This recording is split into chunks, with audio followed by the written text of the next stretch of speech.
Welcome to the European market open. A minute to go until the start of cash equity trading. I'm Francine Lacqua here in London, and here are your top stories.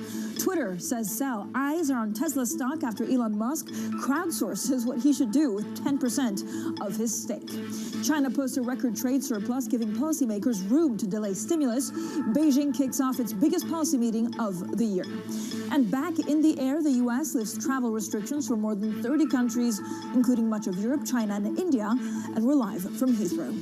Well, good morning, everyone. First of all, let's take a look at some of the futures. Again, a lot of the focus will be on tech stocks, given what we heard from Tesla and Elon Musk. And you can see European stocks pretty much unchanged. Of course, we do have a pretty big week when it comes to some of the data.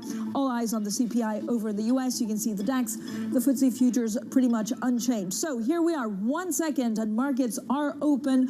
The focus also on some Brent crude and in general some WTI. I was in Glasgow last week, of course, for COP26. Today, a lot of the energy ministers show up that could have an impact on what OPEC says, and of course on the price of oil. Now, a couple of things actually in the world of foreign exchange that I find interesting. The Swiss franc, you can see at 0.91, British pound also 138.81. Now, the focus is firmly on central banks. Yesterday, the markets were closed, but 3 days ago, we had the disappointment from the Bank of England. Governor Bailey, after having talked up the markets, actually not delivering with a rate hike. So we'll see whether that has an impact overall. Certainly a lot of sovereign bonds we're looking at for the French two-year yield.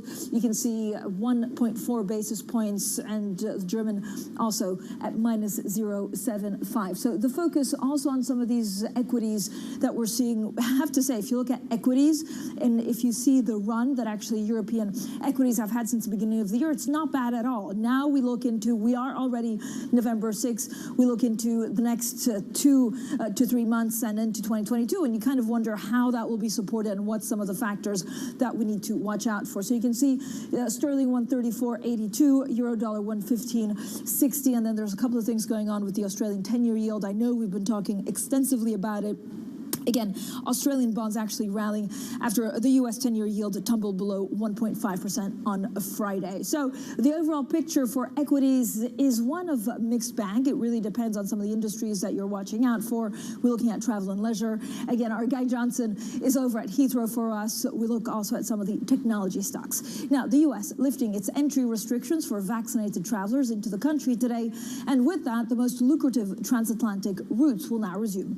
Pre-pandemic, the London to New York route generated $1 billion annually for British Airways alone. Well, Bloomberg's Guy Johnson is live at Heathrow. Guy, so good to speak to you so early in the morning. How significant is this reopening of the transatlantic route? It's hugely important. As you say, this was the most profitable route in the world. If you are a regular European carrier, I'm talking about Air France, KLM, I'm talking about British Airways, I'm talking about Lufthansa, circa 15 to 20% in terms of your capacity. If you're Virgin Atlantic, and the clue is in the name, it is significantly higher, up to around 60%. It has been over 600 days, Francine, since we had two-way traffic. The Americans have been able to come and see us for a while. We can now finally go and see them. You have to be fully vaccinated. You have to take a PCR or an antigen test 72 hours prior to departure. Fairly straightforward. I have to say, it is absolutely humming morning here at Heathrow. There are big long queues. Everybody's trying to get through. Everybody's trying to get on the aeroplane. I've just been hearing from my colleague Siddharth Phillip. He is covering the British Airways takeoff today. He says that the aircraft was festooned in bunting, huge flags everywhere. The CEO of British Airways is going to be on that flight. He's going to be making a speech. I think this all just goes to say that this is going to be a hugely important day for the airline sector. Virgin and British Airways are going to be on two different runways this morning with the same aircraft, an A350 and Airbus. Yeah. They're going to take off at exactly the same time. That, Francine, has never happened before. I'm quite excited. I know you're more excited than anyone. What does this actually mean for business travel, Guy? So business travel is going to be the real kind of question here. I think what initially you're going to see is a pickup in VFR, visiting friends and family. If you haven't seen the grandkids, if you haven't seen the family, if you haven't seen the friends, you're going to want to go and see them. So there's going to be a huge pickup in that kind of demand initially. The real question is, as you say, business demand. Initially, it looks like, I was just talking to Shai Weiss about this, the CEO of Virgin Atlantic. Initially, it looks like it's smaller companies that are actually putting people onto planes. They've seen a huge pickup in booking. It'll be interesting to see what the bigger companies are doing. They seem to be more cautious at this point, but it could take until 2023 before business comes back. And that is absolutely critical, Francine, because that's where the margin is made. That's where the profit is made for these carriers. So getting business back is going to be huge, but initially it's going to be visiting friends and family and a real continuation of the cargo traffic that has kept these airlines going throughout this pandemic. Yeah, and away from the pandemic, of course, you know, some of these airlines have to face other challenges, including the price of fuel. Fuel is a massive cost. Labour is a massive cost. We've seen the challenges that these carriers are facing in terms of bringing their people back. That's one challenge. But as you say, absolutely correctly, fuel prices are going up.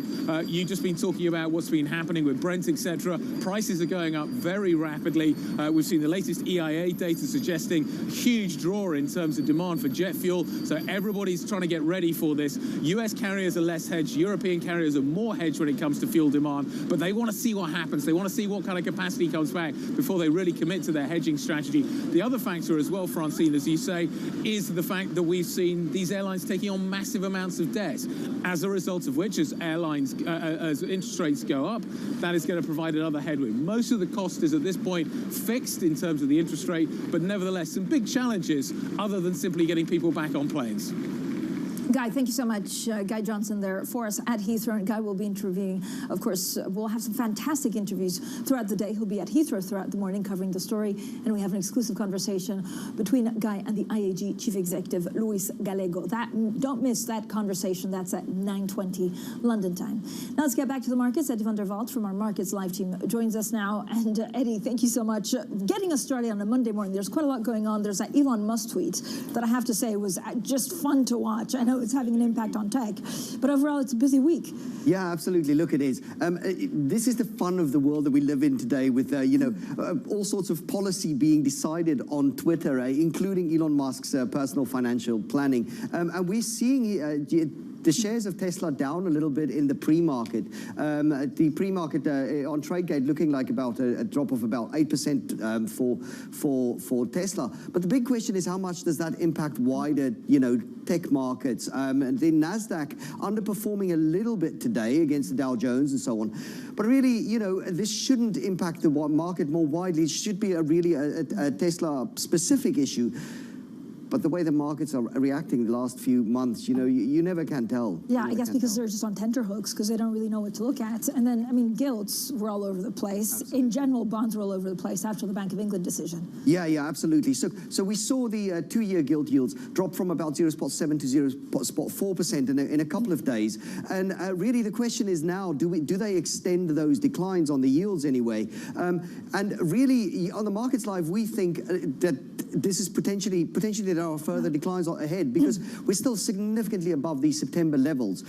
But again, this is one that's been really interesting to watch on Twitter and everywhere else because there was a lot of anger about the Bank of England's communication. Yeah, the markets, I have to say, were pretty much on fire. And then CPI data on Wednesday, the big one from the US. That is the big one. And look, this has been a bigger market mover than the non-farm payrolls have been. Really, we want to see, whether inflation is so hot that the central bankers will have to make good on these threats to push policy rates higher faster than the market is now again expecting. And really, you know, a month or so ago, we were saying, look, maybe this taper tantrum's never coming. But at the moment, we are seeing that volatility in the bond markets because people just don't know what to make of any of this. So what, extra caffeinated this week? Absolutely. For the week that is. Your Red Bull and your coffee. Eddie, thank you so much. Eddie van der Veld there from our Markets Live team. Now stay tuned to Bloomberg TV. Later this morning, we have a top lineup of guests. In the next hour, we speak to the Chief Executive of British Airways parent IAG, the CEO of the world's biggest cryptocurrency exchange, Binance. And up next, we also speak to the Chief Executive of Intesa Sanpaolo. Those are all exclusive interviews, so send in your questions on IB Plus TV Go. This is Bloomberg.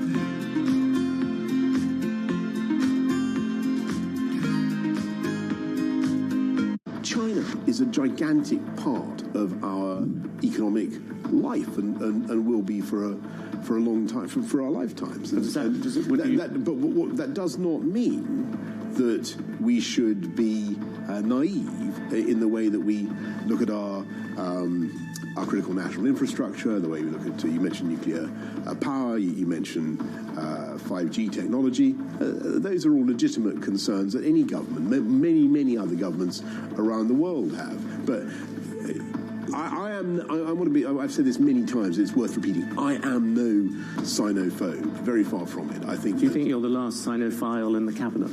No, I expect there are lots of... look, China is a great country and civilization. What about wind power? Would you let them buy offshore wind power? That's infrastructure. I think you'd have to railways. You'd have to look at what was you're defining as strategic or critical. You talk about hiring aggressively at the moment. Can you walk me through how challenging that is at the moment? How difficult is it to find the right people? Well, things have changed. Again, the world has changed under the pandemic, and you all know worldwide, you know, what the challenges with getting people back into the workforce.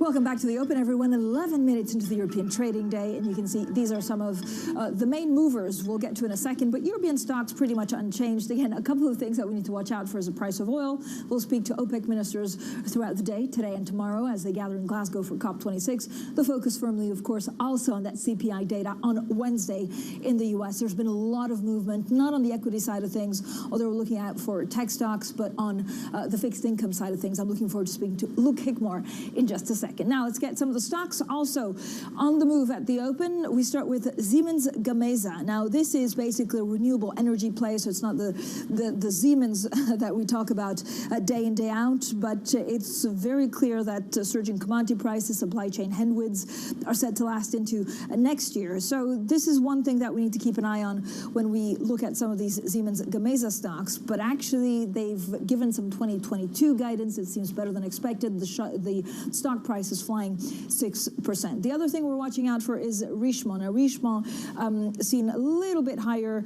You can see gaining some 3.8%. This is on a report that the activist Third Point is building a stake. Not always do share prices go up when there's an activist investor, so maybe he's onto something. And finally, VW down after getting its only sell recommendation. You can see down some 2.4% for VW. Now let's get back to the markets in general and European stocks. Little change. Ahead is a big item to watch this week, US CPI. Joining us now for more is Luke Hickmore, Investment Director at Aberdeen. Luke, great to speak to you today. I'm not 100% sure what the market is latching on to, apart from the disappointment for the Bank of England, which could actually reprice certain parts of the market, certainly when it comes to fixed income. But what exactly is priced into today's equities? Yeah, that's tough, isn't it? I think if you look at what I would think of as the high duration equities, the FANGs, the tech stocks, where future earnings are a long way off, seemingly inflation and yields higher is not priced in at all. And I think that's a real problem for the market. We could be going through what is 6, 7, maybe 8 months of still very high inflation before base effects kick in and actually transitory comes to be real. And it's how the market's going to survive through that without worrying. It's a concern. So it's a concern because they're not pricing it in. Why are they not pricing it in? Is there a misunderstanding of the word transitory, or is it just because the markets are very short term at the moment? I think if you were an investor in these kind of very, very growth stocks, you'd be looking at the curve, you'd be looking at 10s to 30s, you'd be thinking, actually, yeah, it started to try and steepen, started to price in inflation, and then post the Fed and the Bank of England last week, it's just flattened and gone down a long way. So, in some ways, they're being proved right that inflation is transitory, that it's not a concern, the yields are not going to explode. But as I said, I think we need to get through the next 6-7 months to really believe that. So there is, for me, quite a large element of hope in those kind of FANG stock valuations at the moment. Look, there are plenty of things that could go wrong for this rally. What could go right for it? Well, what goes right is that inflation does become transitory, that we get to maybe February and March. The UK wage inflation round is not as bad as I fear it might be. The wages in the US start moderating as well, and the curve starts steepening up at the long end of bond markets. I think that would support this rally very, very healthily. But, there's a lot of risks around all of that. It does feel, again, that we're on this tightrope, that you either fall off into high inflation and problems with yields, or you fall off the other side and actually growth comes off quite dramatically. So, if we could stay on that path, I think the market could be okay. Look, a couple of questions, I guess, is if you look at some of the bubbles out there, what does it mean for, I don't know whether you find value in bonds at this moment or whether we're once again creating bubbles. Yeah, it is not easy to find value in bonds. There are still patches around, though. And I think, again, if we get to that 6-7 months in the future and inflation becomes then bonds are going to be okay. And in some ways, what else do you do with your money anyway? I think the double B area, particularly of high yield, of good quality companies. We've been buying entertainment parks in the US, for example, like Six Flags. I think they're great value and fun, and Merlin in Europe. And these things are giving you a good 4% yield. Now that at the moment, when we're still recovering, people are booking in for next summer, I think that's a good place to be. And there are pockets around like that.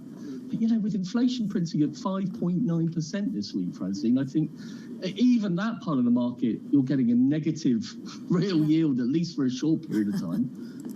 I like that, Luke. What else would we do with our money? I don't know, maybe, some people would say just go full invested in crypto. Talk to me about some of the things that you're most looking forward to this week. So it's US CPI. We have quite a lot of Fed speakers. And then we're looking at energy. Is energy something that could actually kill off the recovery? Yeah, I think that's really interesting. If we see energy hitting towards $100, I think it's still impactful enough to hit growth over the next year or so. And we're not seeing OPEC Plus coming in and saying we're gonna pump out an awful lot of oil here. And the Baker Hughes rig count hasn't really increased for a long time now. I know efficiency has improved an awful lot in those rigs, but I think oil could still be an interesting place for people to be. You have to balance that up with your ESG concerns, of course. You have to be in the right places of oil that are looking for the transition and are doing well with that. People like BP, for example. But you're right. As I said, if we get into $90 to $100, I'd be concerned about growth, and it's that other bit of the tightrope. Growth comes off, and that causes as many problems for both equity and credit. Yeah, and I guess the natural gas traders are trying to see whether Russia will actually export more gas to Europe or not. What does it mean for how you want to play this? Well, natural gas is a big thing for all of us, isn't it? I mean, we've all got gas-fired central heating in the UK. I think we're quite cautious with gas in a way, and the way we're thinking of it is next 10 years, there's probably some value in some of the gas suppliers and gas producers. Post that, the transition needs to really start picking up pace. So we don't invest in gas-related industries post 10 years in terms of maturity for bonds, and I think that's a sensible place to keep going on and doing that. And that 10-year, is 2030 actually. So already we're into 9 years now as time goes by. Luke, as always, thank you so much for joining us, especially on a Monday morning to get us started for the week. Luke Higmore, their investment director at Aberdeen. Now let's get to the Bloomberg Business Flash. And Sydney Airport has agreed to be bought by a consortium of funds for $17 billion, just as Australia reopens its borders to international travel. Well, the airport's board says it's accepted an offer from a group led by IFM investors. The company had earlier rejected two previous lower bids from the consortium. And employees at 3 Starbucks coffee shops in New York State will receive ballots this week on whether to unionize. Well, if successful, they would be the first ever company-run stores to recognize unions. The elections involve only around 100 staff, but a vote in favor would be a big victory for the country's labor movement. Well, similar moves at big non-union firms have mostly failed in recent years. So that's your Bloomberg Business Flash. We'll have plenty more, of course, on that. Also coming up, Twitter says sell. Eyes are on Tesla stock after Elon Musk asks his Twitter followers what he should do with 10% of his stake. It also tells you about the dangers of doing polling on Twitter. Send me what you think we should poll. I'll put that out on Twitter, and then we'll see what the result is. This is Bloomberg.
Has enhanced search on the terminal to deliver what you need when you need it. Now, you can simply type phrases in everyday English in the command line. Compare financials. Find people. Analyze markets. You can enter phrases or ask questions. What do you want to know today? Ask a question or visit SearchGo to find answers now. Supply chain team's done a great job on semiconductors. We've been able to secure semiconductors for our entire business globally and been able to keep all of our installations globally, which we do almost 10,000 every day, somewhere in the world, all on track. Do you see Deutsche Bank ready to pay more and pay out more in terms of bonuses for staff to have that strong talent that I'm sure you want? Well, look, it's a war for talent. It has been, in other cycles before. It is now. We're finding that we're competitive in that war for talent.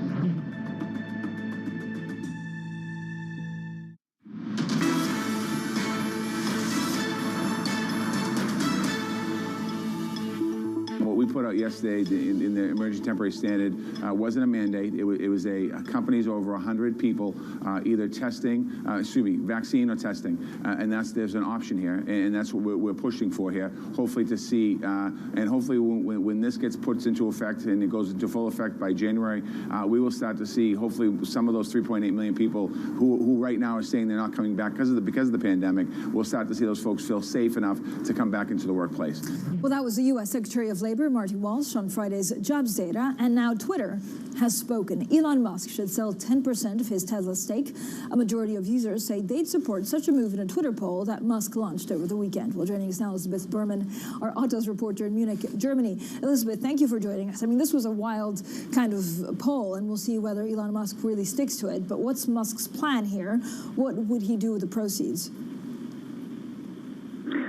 Yeah, I mean, it was something that really set Twitter world alight during the weekend, of course. And the motivation, as stated by Musk, seems to be that he's very sensitive to this discussion about the world's ultra-rich hoarding unrealized gains and avoiding paying taxes, essentially.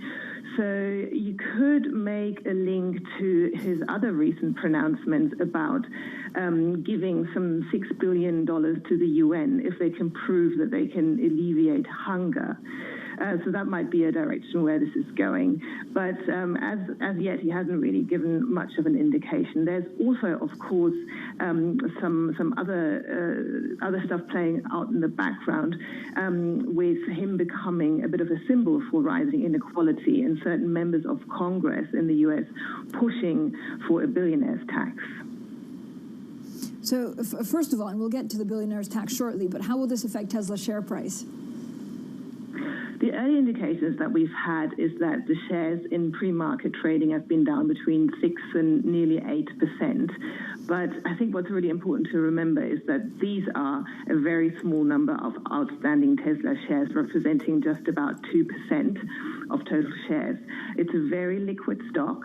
Already we're seeing some interest from retail investors and others picking up those potential shares that might be offloaded.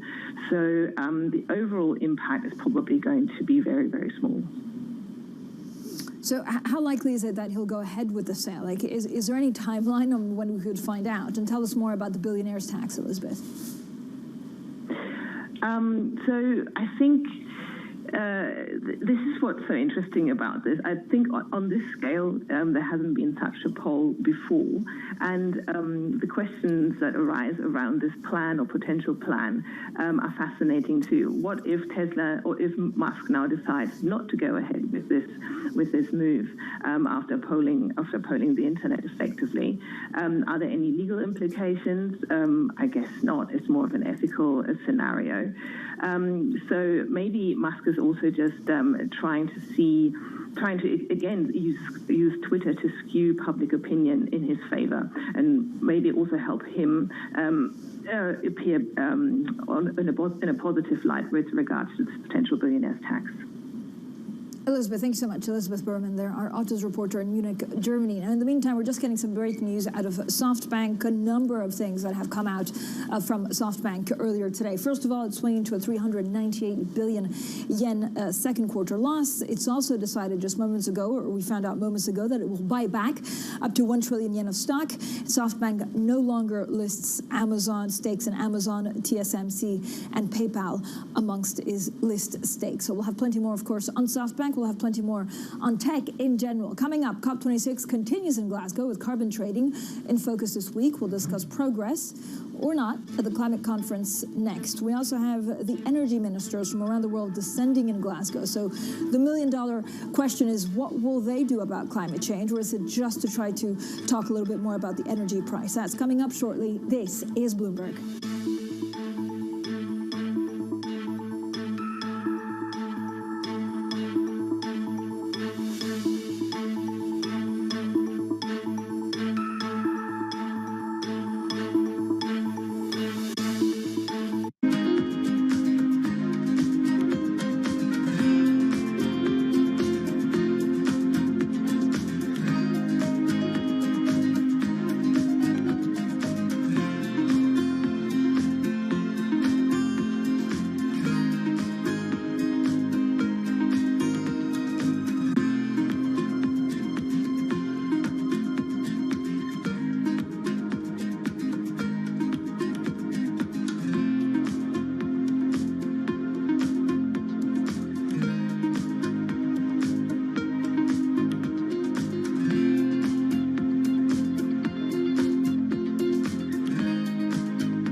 проходим опасный участок, ответственный.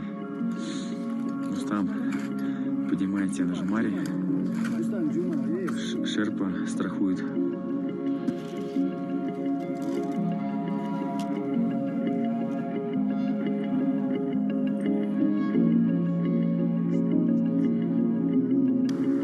Очень много думал о том, что я сделал, и понял, что сделал какую-то нереальную вещь.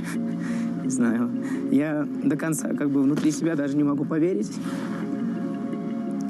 что я через это прошел.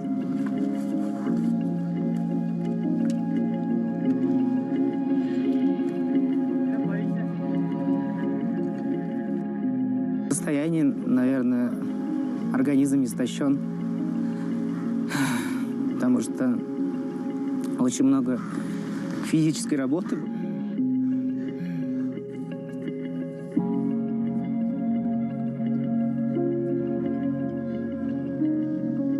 Своим вот этим поступком я хотел сказать, что только через действие этой жизни достичь можно абсолютно всего.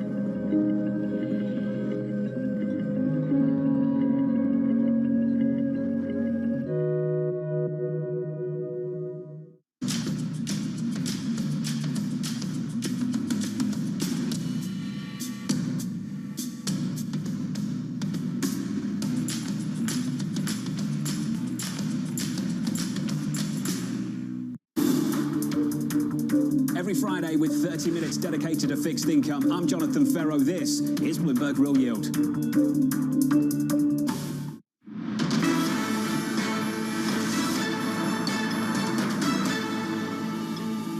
Welcome back to the Open, everyone. 30 minutes into the European trading day, and here are your top stories.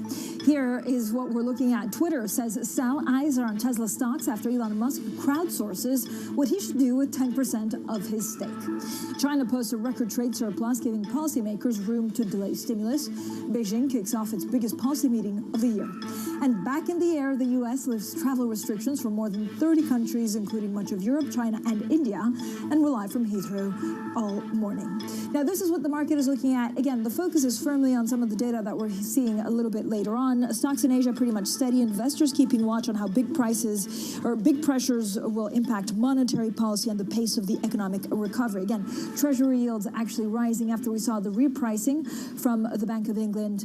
And actually, that's changing a couple of the gilts. We will monitor that after the Bank of England disappointed. We'll look at inflation. Again, if it's transitory, but it's 8 months, it'll be actually quite hard to see what's going on. So these are some of the sectors that are on the move. If you look at energy, construction, healthcare, they're actually the main gainers. Currently, it is a lot of the focus is on energy, but also gas prices, oil prices, and what exactly we'll see from them. If you look at some of the ones that are losing the most, it's travel and leisure, auto parts and retail. Travel and leisure, we have a great interview. I'm really looking forward to hearing Guy Johnson speak with the IAG chief executive. It will give us a good indication of how they're dealing with labor shortages, the price of energy, the price of fuel, but also some of these restrictions being lifted. And then technology is an interesting one, just because of Elon Musk. That was the big story over the weekend. You can see technology gaining some 0.1%. We'll see what he does with that Tesla stock, that 10%. Twitter said sell, sell, sell. What does he do with it? And does he actually go and sell it? Now, COP26 climate talks have now entered their second and final week. Protesters in Glasgow are warning that progress still isn't enough to avoid catastrophe. Now, for more, we're joined by Bloomberg's Emma Ross-Thomas in Glasgow, who is spearheading all of our coverage. So, Emma, you're still standing after, I know, a very busy week and little sleep.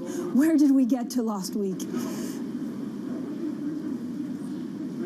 Right, so last week we had, I suppose, the highlights where we had some net zero pledges from India in particular. We had a methane pledge to cut methane emissions by 30%. We didn't consign coal to history as the UK had hoped. That's because a deal on coal was a bit loopholey and the US and China didn't sign on. I suppose the best summary of last week is that the IEA said that if all the pledges were enacted, and that's a very big if, then global warming would be curbed to 1.8 degrees. Now, that's a lot better than where we were going into this. I think we went in with a number of 2.7, but we're still above that crucial number of 1.5. So I think that's probably the best summary. Now we're turning our attention, I'm afraid, this week to rules.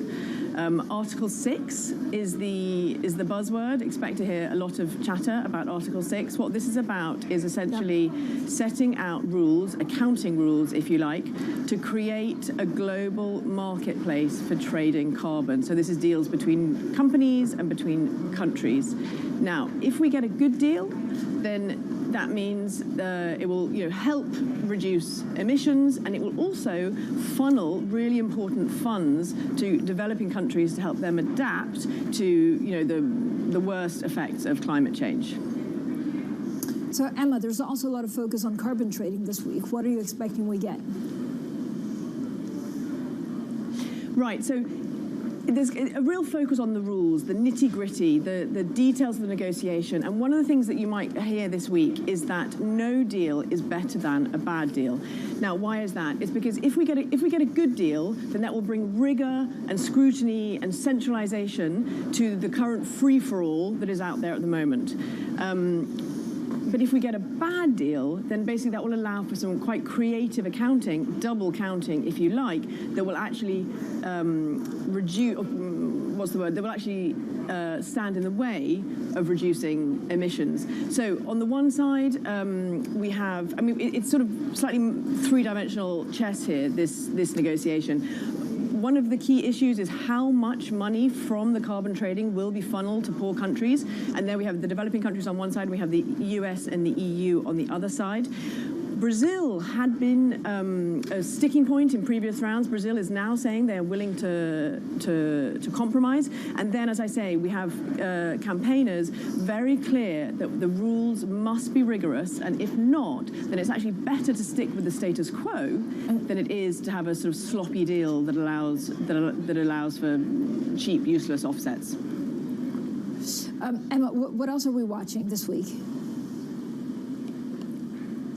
Okay, so more rules. You've heard of the NDCs, countries' national plans to reduce emissions. But one of the things that we're going to be talking about this week is how you check up, how you review and revise and make sure that people are sticking to their pledges. There's also a proposal to make people redo those pledges, to essentially have another go at doing their homework. That's because when we went into the conference, these NDCs, these national plans, they were putting us on track for warming of 2.7, as I said earlier. And that's obviously not good enough. And so there's a push from the most climate vulnerable countries, and also the UK and the US, to come back sooner and have another go at those plans. Also expect some language on keeping 1.5 degrees alive. Now, the Paris Agreement has both numbers, 1.5 and 2 degrees. There's a push to sort of tighten it towards 1.5, but obviously there's going to be resistance on that one. Thank you so much, Emma Ross-Thomas there, who, of course, oversees all of our COP26 coverage in Glasgow. Now, we keep, of course, keeping an eye on what's going on with SoftBank and Masayoshi Son. There was an ongoing press conference where we learned that SoftBank swung to a 398 billion yen second quarter loss. The buyback is up to 1 trillion yen of stock. Also, Mr. Son, you can't say he's not putting his money where his mouth is. Even despite the $1.3 billion loss in North Star, he says he's expanding his personal exposure to both the Vision Fund and today the Latin American Fund. So we'll have plenty more, of course, on that throughout the day. Now let's get straight to the Bloomberg First Word News. And China's export growth has now exceeded analyst estimates for 3 straight months, with the trade surplus reaching $84.5 billion in October. Official data showed exports gained more than 27% in dollar terms from a year earlier, while imports rose less than expected. And China's economy has slowed sharply in recent months, with the power crunch and sporadic coronavirus outbreaks dragging on growth. Transatlantic travel resumes today, reviving some of the world's most lucrative routes for airlines. Before the pandemic closed borders, while British Airways generated more than $1 billion of revenue each year, linking London's airports with New York's. Analysts expect lower demand as services resume, with flights effectively limited to the fully vaccinated. And China's state grid says power supply and demand has returned to normal across much of the country. According to state media, the power distributor says electricity is now only being restricted for some industries in selected provinces. However, the company, which supplies power to 1.1 billion people, also warned it will face a tight balancing act over the winter. So we'll have plenty more news throughout the day. Now, coming up, we have great interviews, and of course, the focus is not only what the market is doing after the repricing of gilts because of the Bank of England not hiking interest rates, but we'll have a look, of course, at what's going on in some of the energy stocks. Now, these are some of the stocks that are on the move. Siemens Gamesa, this is a renewable energy part of Siemens, gaining some 7.4%. Richemont has an activist investor on its back, gaining some 4.4%. And then we look at H&M down. Coming up, we'll have plenty more on drug makers. Pfizer aims to submit its experimental COVID-19 pill to U.S. regulators by Thanksgiving, potentially clearing the way for an emergency use authorization. That story is up next, and this is Bloomberg.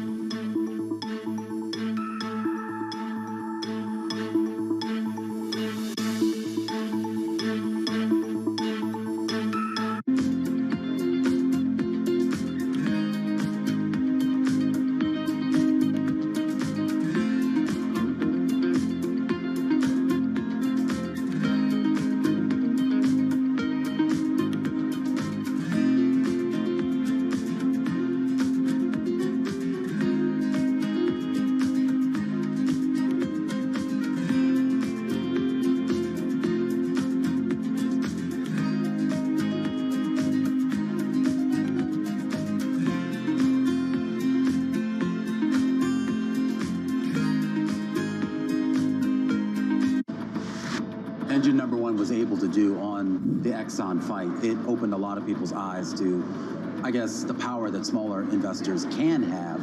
And I'm curious as to how other people can sort of look at what you did and use that is either a template or maybe just some sort of guide as to how they can sort of approach their relationships with other companies. We founded the company in Engine Number One on the idea that we take the data, not ratings and rankings of ESG of the past, but we actually take the environmental, the climate, the social, worker data, and we simply use it to look at the valuation of companies and look at it over a long period of time. And so if you think about it that way, you own these companies. Everybody that owns the company, whether you're a big institutional investor or you're a small retail investor, you own the company. You have a voice, you have a vote every year. Yeah. And so our approach is to use the vote and engage with these companies over time. But that's always been the case. I mean, at least in theory. Access the financial world on demand. Hear from leading economists, policymakers, and industry experts via live and on-demand webinars, only from Bloomberg. Start exploring to see what's moving the markets. Visit Bloomberg.com/webinars. Today's $2 billion buyback is an important step, I think, and it shows confidence that we have in the underlying performance of the business and outlook, and shows a commitment to try and normalize our capital base.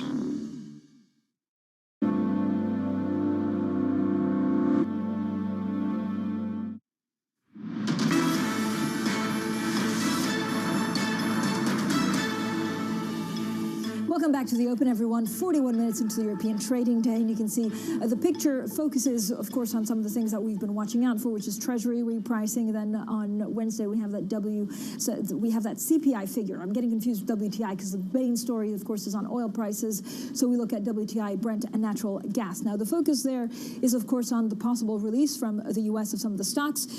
This is, as we continue covering COP26, so it'll be very interesting to speak to some of the oil ministers. First of all, how they square up the fact that they do need to become cleaner and greener, with oil advancing above $82 a barrel as traders weighing the odds of a release of crude from the U.S. Strategic Petroleum Reserve. This is after OPEC Plus really resisted that pledge from President Joe Biden to boost supplies more quickly.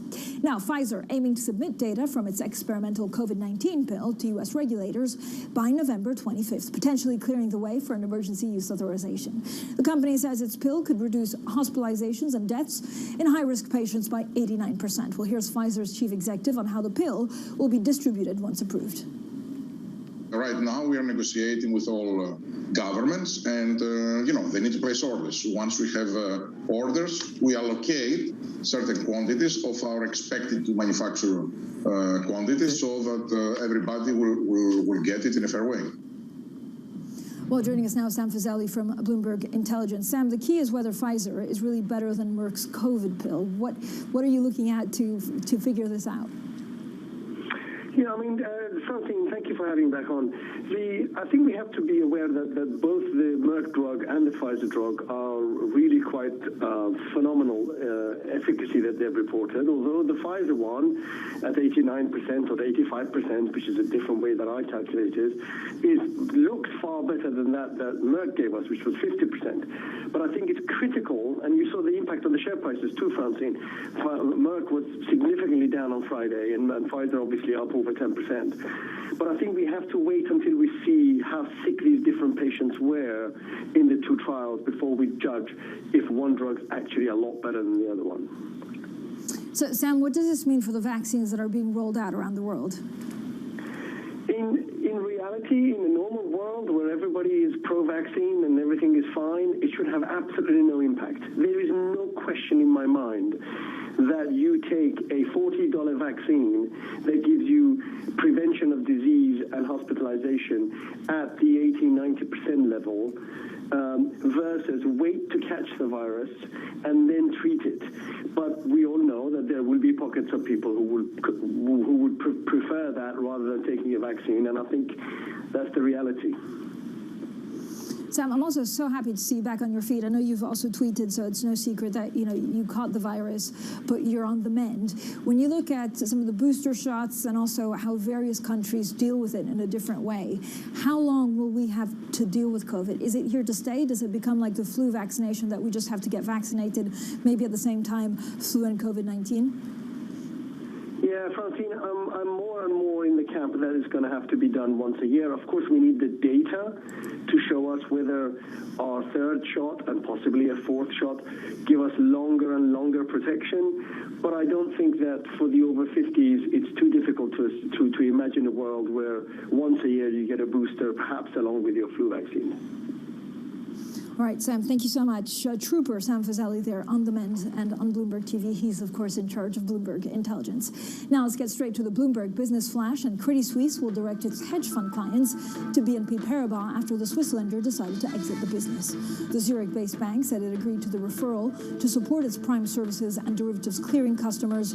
Credit Suisse is exiting the unit that lost billions in the Archegos collapse. BNP is already in the midst of taking on Deutsche Bank's prime brokerage business. Now, SoftBank has reported a record loss at its Vision Fund after values plunged in holdings such as DD Global. The unit's loss in the 3 months to the end of September was $7.3 billion. The Vision Fund has been a volatile contributor of profit and loss since the creation in 2017. And employees at 3 Starbucks coffee shops in New York State will receive ballots this week on whether to unionize. Well, if successful, they would be the first ever company-run stores to recognize unions. The elections involved only around 100 staff, but a vote in favor would be a big victory for the country's labor movement. Similar moves at big non-union firms have mostly failed in recent weeks. And Sydney Airport has agreed to be bought by a consortium of funds for $17 billion just as Australia reopens its border to international travel. Now, the airport's board says it's accepted an offer from a group led by IFM investors. The company had earlier rejected 2 previous lower bids from the consortium. And that's your Bloomberg Business Flash. Now, coming up, a key meeting of China's Communist Party is currently underway in Beijing. It's expected to see President Xi cement his grip over the party and over the country. So we'll have plenty more on that next. This is Bloomberg.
holds its top spot as Asia's busiest airport in 2020 when passenger traffic slumped 88% from 2019. The lack of a domestic market and strict COVID rules have made for a slow recovery, and walking through the airport, the majority of F&B outlets and shops do remain closed. Here in the departure hall, long stretches still remain boarded up in areas where you would typically see throngs of passengers waiting to board their flights to destinations across the world. Only 2 lounges do remain open to travelers, one operated by the Plaza Premium Group and the other by Cathay Pacific, down from the 12 that are usually open here at the airport. Unfortunately, when COVID had hit, we had closed a lot of our lounges and airport hospitality services. We're cautiously optimistic with the growth. COVID certainly has forced a rethink of strategy to be nimble in the face of policy uncertainty during the pandemic era. From New York City. We're in London, in Sydney, in San Francisco. 9 a.m. in Beijing and Shanghai. Good morning, everyone. Have a great evening. So recap the headlines. You do not want to miss this story. How are you thinking about those dynamics? This is a market that over the past few weeks has made it clear it wants to go higher. It got a little spooked by the idea that geopolitical tensions are rising.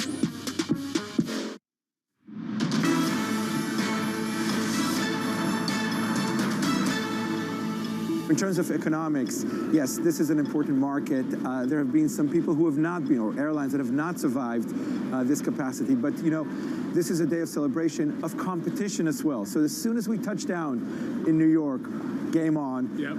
And that's to the benefit of consumers, businesses in the United Kingdom. It makes us stronger, both us and British Airways.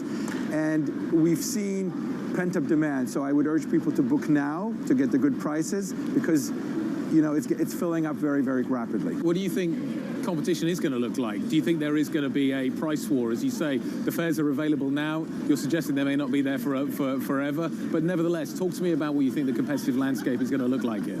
Oh, so we've seen a bit of departures in this market. And this market has 3 very strong joint ventures that compete head-to-head daily to win the hearts and minds of consumers and businesses in the United Kingdom. So I don't see a difference in the competition. I think we've all focused on Heathrow as the major hub in the United Kingdom, connecting, of course, the U.S., New York, Los Angeles, and other locations. So I see this as a continuation of competition. We've been waiting for the day that we can compete strongly in the marketplace after such a long period of time where it's only been one-directional traffic from the U.S. to the U.K., and now it's open, of course, to U.K. nationals. You mentioned Heathrow. What about Gatwick? Yeah, and you know, we made a very tough decision in March of last year to really focus our efforts at Heathrow. It's a hub airport. It allows us to connect more freely with other airlines and, of course, with our partners. We will return to Gatwick when we filled up the capacity here in Heathrow. We should be at full capacity in terms of the number of sectors and the number of seats versus 2019 by April 2022. And after that, when demand returns for leisure travel, we'll probably move a bit into Gatwick, but still maintain our focus on Heathrow. Well, Bloomberg's Guy Johnson, they're speaking to the Virgin Atlantic chief executive. That's as the transatlantic route reopens. Now, let's turn our attention to China, where senior officials from the Communist Party are currently meeting in Beijing for what's expected to be a hugely consequential plenum. Well, it comes as, of course, China's trade is very much in focus. For more, we're joined by Bloomberg's Enda Kern. Enda, good morning, good afternoon to you. Thank you so much, as always, for staying late to brief us on what's going on in China. What is the main takeaway from the trade data? Well, the trade data, Francine, was bumper. We see that merchandise exports continue to soar, a record trade surplus now for China. And that's, remember, despite all the commentary and concern around the ongoing supply chain crunch, the issues that manufacturers are facing there. Domestically, China's had an energy crunch there for some months, but that seems to be easing now. And of course, there's the issue of soaring prices for these manufacturers who are having to juggle a very high cost base. But despite it all, the export story continues to boom. That's a strong plank of support for the rest of the economy. We know the consumer side of things is under pressure because of the very aggressive COVID strategy. And of course, the real estate sector is going through some flux given the Evergrande story and the ongoing workout in the credit markets there. I think the question, though, is how long the export boom does continue. Some economists will say they expect the goods side of things to come off the boil over coming months. So, Enda, what exactly are we expecting for the plenum? Well, like you say, Francine, this is a big deal. It's in a top meeting of the top officials up in Beijing. It's more of a political focus rather than a kind of a pure economic policy one. So the big takeaway is expected to be, among analysts, that President Xi Jinping will kind of signal a cementing of his ongoing leadership. That, of course, won't formally happen until maybe a year from now, but it's expected to set and train the motion for that to occur. And there will be some historical declaration, as it's described by analysts, that's essentially going to be kind of a mapping out of the Communist Party's achievements and where it will bring China over the coming years. The question will be, what will we get on the micro level? Will we get more detail around the common prosperity push, which is all about tackling inequality? And if we do, then what does that mean for sectors such as real estate, such as technology, such as education and the like? But the big takeaway is expected to be political. It is that President Xi will be cementing his leadership for another term. It's less clear what we might get in terms of the microeconomic policy side of things. So how would Xi being president for life, what would it actually mean for China and the world? Well, I mean, there's a near-term view and a longer-term view. The near-term view is certainly, China's doubling down on its various economic and political strategies right now. We know that it's pursuing the zero COVID, very aggressive strategy, and that is having consequences for China's connections with the world.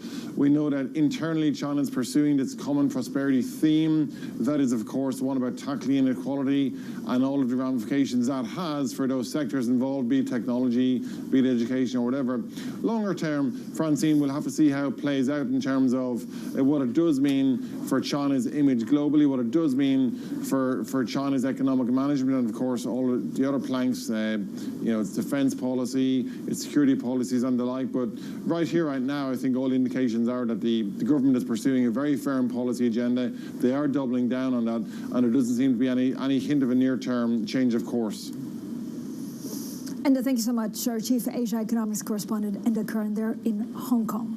Now, let's check in on some of the things that are moving the most, and it's firmly energy prices. So let's have a look at what WTI and Brent is doing. Actually, we'll get to that in a second. This is what we're seeing in terms of stock movers. First of all, Siemens Gamesa gaining some 7.4% after it's updated its guidance. Richemont has a new activist investor. It's an old activist investor that got more of a share price, and you can see they're gaining some 4%. Overall, the big story today, of course, is oil. Oil advancing above $82 a barrel as traders are weighing the odds of a release of crude from the U.S. Strategic Petroleum Reserve. This is after OPEC Plus resisted a plea from President Joe Biden to boost supplies more quickly. Now, if you look at WTI, it was rising some 1%. We also spoke to the energy secretary, Jennifer Granholm, and then we had a conversation with Vitol Group, the biggest independent oil trader. They told Bloomberg that OPEC Plus is unlikely to change its stance, citing Saudi Arabia's decision to jack up official selling prices. Now, that's it for the European Market Open. Surveillance, or the edition, is up next. Don't miss our top lineup of guests. The chief executive of Binance, IAG, and Intesa Sanpaolo. All of those are coming up. So if you have any questions, just go to IB plus TV Go. You can also tweet me directly at Flacqua. This is Bloomberg.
crisis. There's a lack of drivers. Is there anything that you need to ask authorities to do better, or that your clients want the UK to do better? I think we're at a moment in time where we're coming out of the pandemic, and there are a handful of things going on. I think all over the world there are labor issues that are really a reflection of this transition out of the pandemic.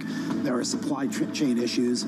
Some of this stuff is transitory. There are some secular trends that we have to watch closely, but I think we're adjusting and dealing with it as anybody else is. And I think leaders here are thinking about it the same way leaders are around the world. When you look at the UK and, of course, some of these green investments that the UK and the City of London particularly has been really trying to pitch, you've been extremely involved in carbon offsetting. Can London really spearhead that movement? Well, I think it's important that governments around the world partner with the private sector to try to get capital directed toward innovation in a way that we can accelerate the climate transition. And I want to emphasize it's clearly a transition. This week on Bloomberg Television and Radio. We are on the verge of a disaster. Join us live from Glasgow for coverage of the COP26 Climate Change Conference. People are beginning to build some momentum, I think. The question is, will it be enough?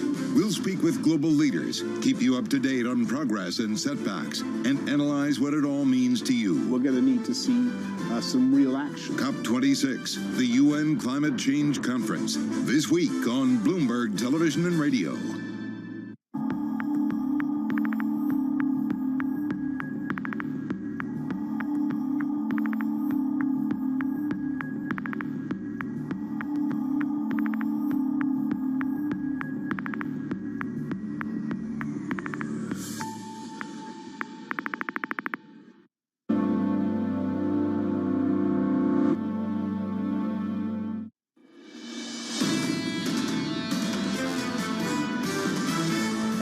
$80+ a barrel doesn't incentivize oil companies to get off the sidelines, I'm not sure what will. We've seen pent-up demand, so I would urge people to book now to get the good prices. We allocate certain quantities of our expected to manufacture quantities so that everybody will get it in a fair way. This is Bloomberg Surveillance, Early Edition with Francine Lacqua. Well, good morning, everyone, and welcome to Bloomberg Surveillance, Early Edition. I'm Francine Lacqua here in London, and here's what's coming up on today's program. Twitter says sell. Eyes are on Tesla stock after Elon Musk crowdsources what he should do with 10% of his stake. Back in the air, the U.S. lifts travel restrictions for more than 30 countries, including much of Europe, China, and India. We're live from Heathrow.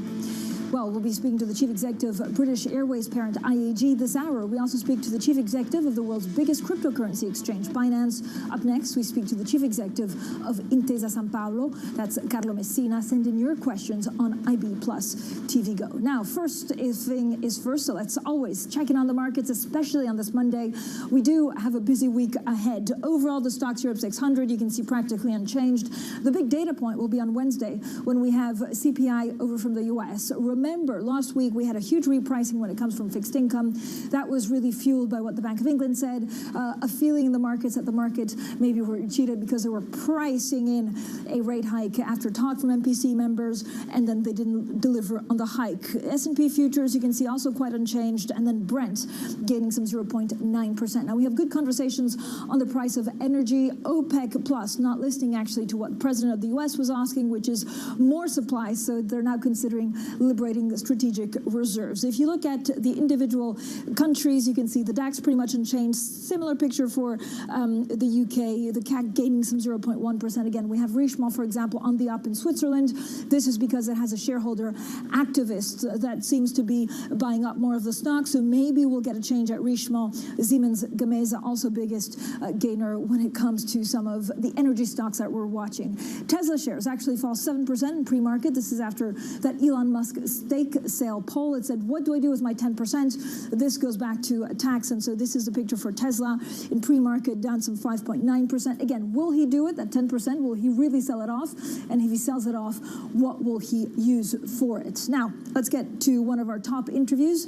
Intesa Sanpaolo, one of the biggest banks in Italy, posted their estimates, beating third quarter earnings last week. Now, they managed to They manage that through lower provisions for bad loans, as well as rising earnings from fees and trading. They join their regional peers in taking a more optimistic view of the economy as Europe continues to recover from the pandemic. Well, I'm delighted to be joined today by the Chief Executive of Intesa Sanpaolo, Carlo Messina, for an exclusive conversation. So, Carlo, as always, thank you so much for giving a little bit of your time to Bloomberg, and welcome to the program. The earnings were good. You see some strong recovery ahead. What are you most optimistic about for the bank and for the Italian economy? So I will start from the Italian economy. The GDP growth is getting momentum. I think that this year we will close more than 6%, and in 2022 probably close to 5% GDP growth, and the next years probably will be between 1 and 2%. That for Italy is a very good result due to the, in my view, next generation EU funds and the confidence of the Italian families. At the same time, for our bank, that will be very positive, because relying on wealth management and protection business model, if families and companies have confidence, this will transform into something that could be significant growth in terms of commissions for the company. Is there anything, Carlo, that actually makes you worry about the pandemic and this consumer confidence? If you look at inflation, which is the real buzzword that we're watching day in, day out, if there's inflationary pressure from the energy costs, what does it mean for household spending? And in turn, what does it mean for Intesa Sanpaolo? So that's a good point, but in any case, you have to understand the real reasons for this, and it is clear that energy prices, bottlenecks in suppliers, that's something that, in my view, could be probably 6 months, 9 months, 12 months, but it is not a structural way of looking at the increase in terms of pricing. So in my expectation, there could be no significant structural change. So at the end, families will have positive from this side. Intesa Sanpaolo, in case of a rebound of Euribor, so in case of increase of Euribor, just moving from -50 to 0, will increase net interest income by 1.2 billion, because we are probably one of the most important European banks that can have positive from a rebound in positive of Euribor. So for us, could be positive in any case. Mr. Messina, when you look at your pivot to focus on wealth management, of course, private banking and insurance, which has given you the strong growth, what's your next pivot to? What will be in your next business plan? So it is clear that we are a wealth management and protection company. Our pool of saving now reached 1,250 billion euros. That's probably is placing us as one of the most important European players in wealth management and protection. We think that this can continue in a significant way also during the period of the business plan, but at the same time continue to de-risk the organization is fundamental. We are now at the level of NPL ratio close to all the other European best bank in the market, but we want to continue to reduce non-performing loans, because we want to go to very low level of provision, so revenues can be transformed into net income. That's our targets. I know Intesa has also been one of the most generous banks in rewarding investors. 70% payout granted for 2021. Can you keep on this trend? I think that the business model of the bank, so leveraging on wealth management and protection, and this strong reduction of non-performing loans that we realized during the past years, now are placing us as probably the best bank in Europe if you look at risk profile. So adding non-performing loans, level 2, level 3 assets, Intesa Sanpaolo is the best bank in Europe. And in terms of excess capital, we will continue to be a market leader. This will bring us in a position to continue to be very generous with our shareholders, and my personal target is to continue to deliver significant payment of dividends, provided that our capital position will remain very strong. Mr. Messina, are you still considering M&A if opportunities arise, and will you see opportunities in this kind of market environment? So the M&A proposition is something that is related to the possibility to create value to our shareholders.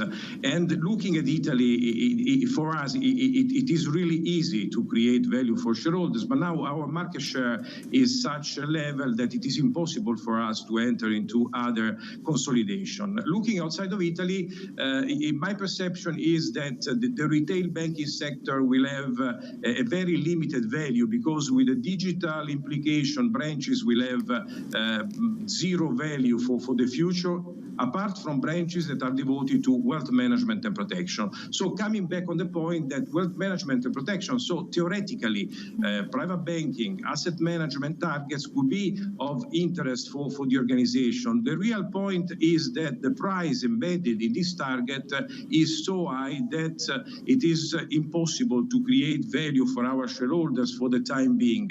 It is much better to be concentrated to focus on a switch of retail deposits into asset under management that probably is more or less 100 billion euros that we can deliver in the next years, creating much more value for our shareholders.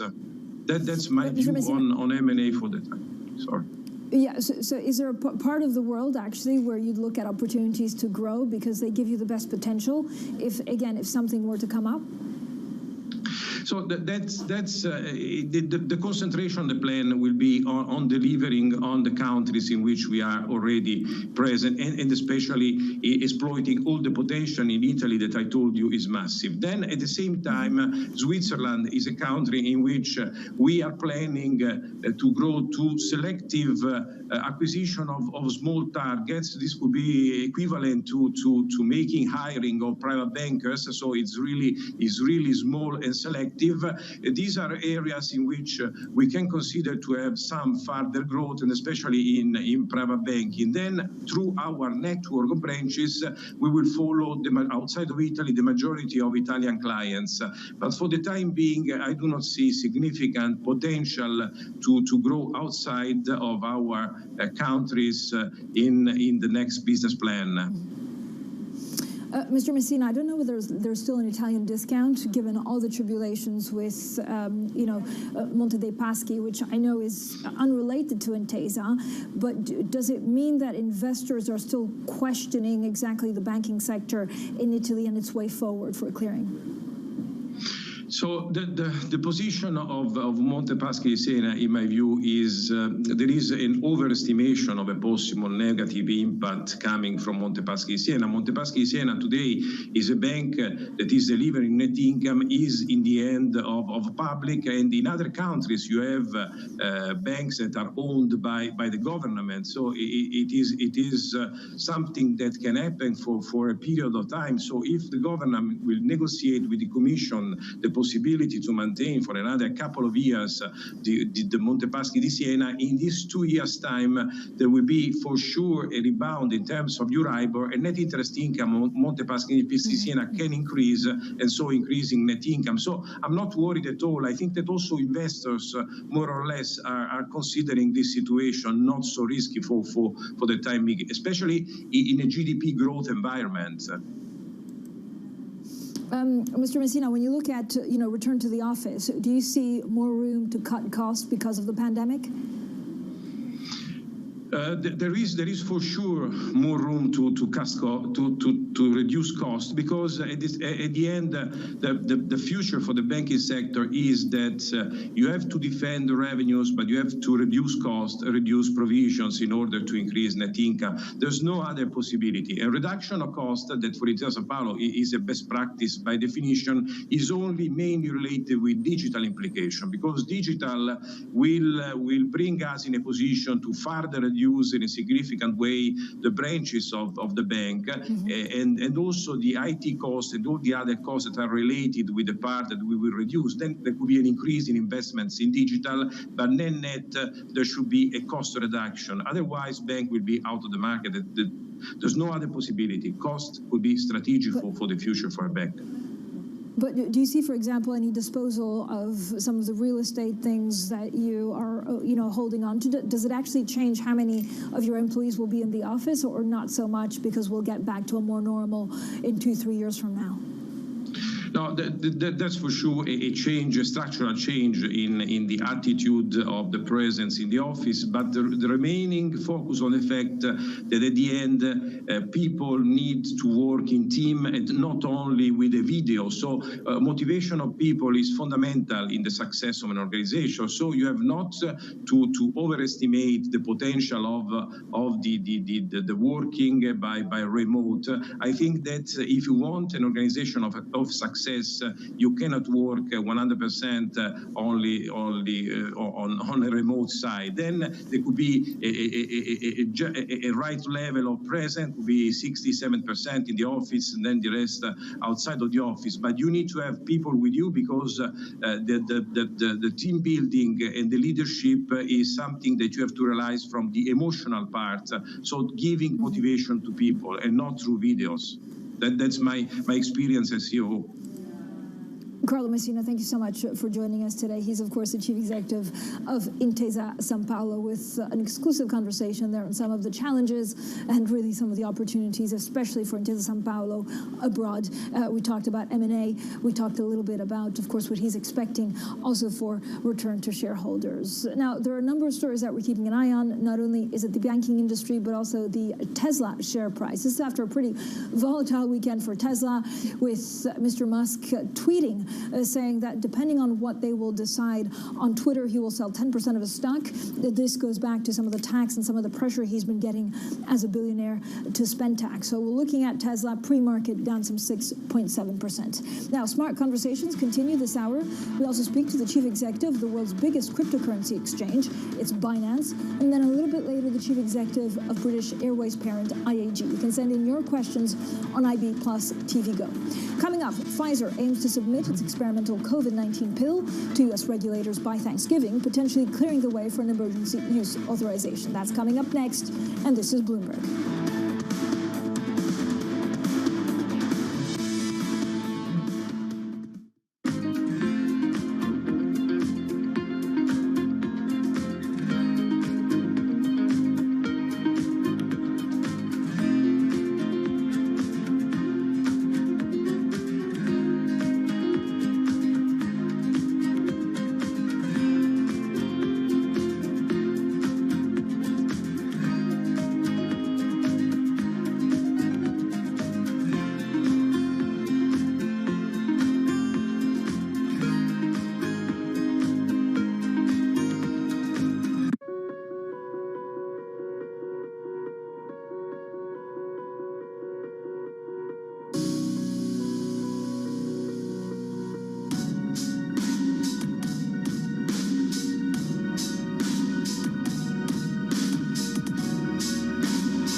Center with all this pressure on you? Is this fun, or is it not that much fun? My dad always said, if you can say no with a tear in your eye, you might be okay.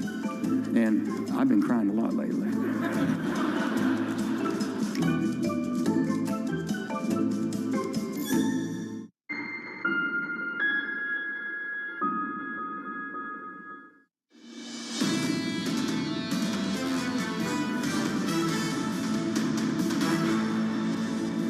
Economics, finance, politics. This is Bloomberg Surveillance Early Edition. I'm Francine Lacqua here in London.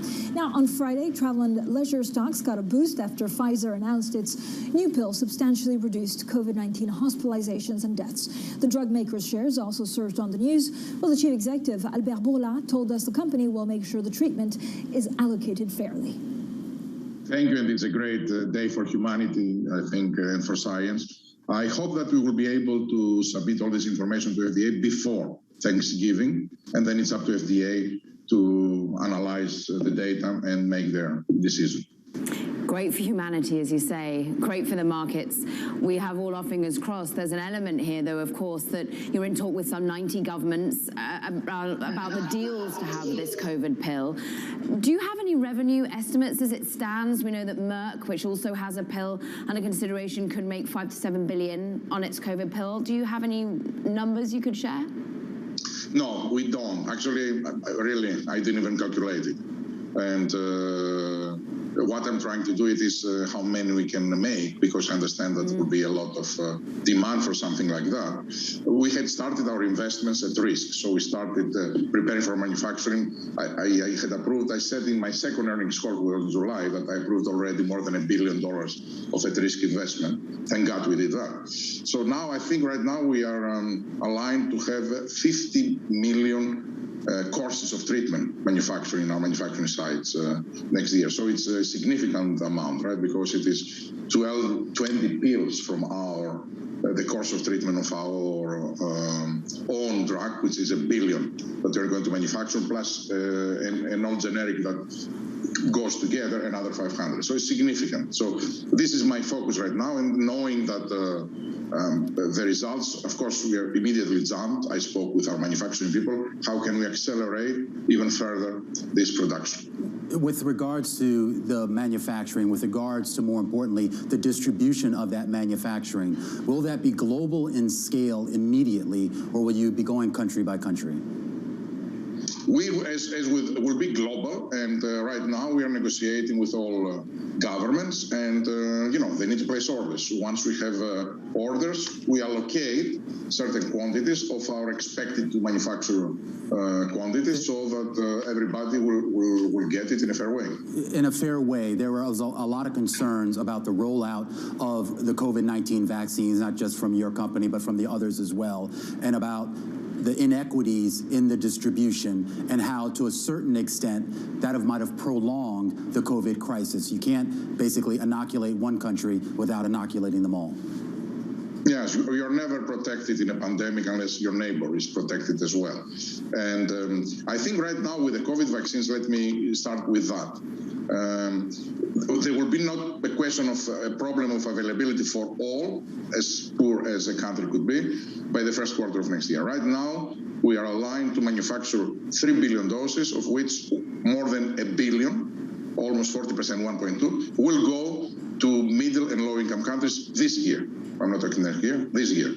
And also we have signed a contract with the U.S. government that we give them 1 billion doses at cost, not for profit for us, so we don't make money on this. But then they take these doses and they give it for free to the poorest countries of the world. The only condition is they can give it only to the 90-plus poorest countries of the world. So that's the case. I'm looking also right now how to make sure that we will have equitable distribution and will have enough for the poorest countries of the world as well. Mm-hmm. But as I said before, everybody who wants to receive, they need to place an order.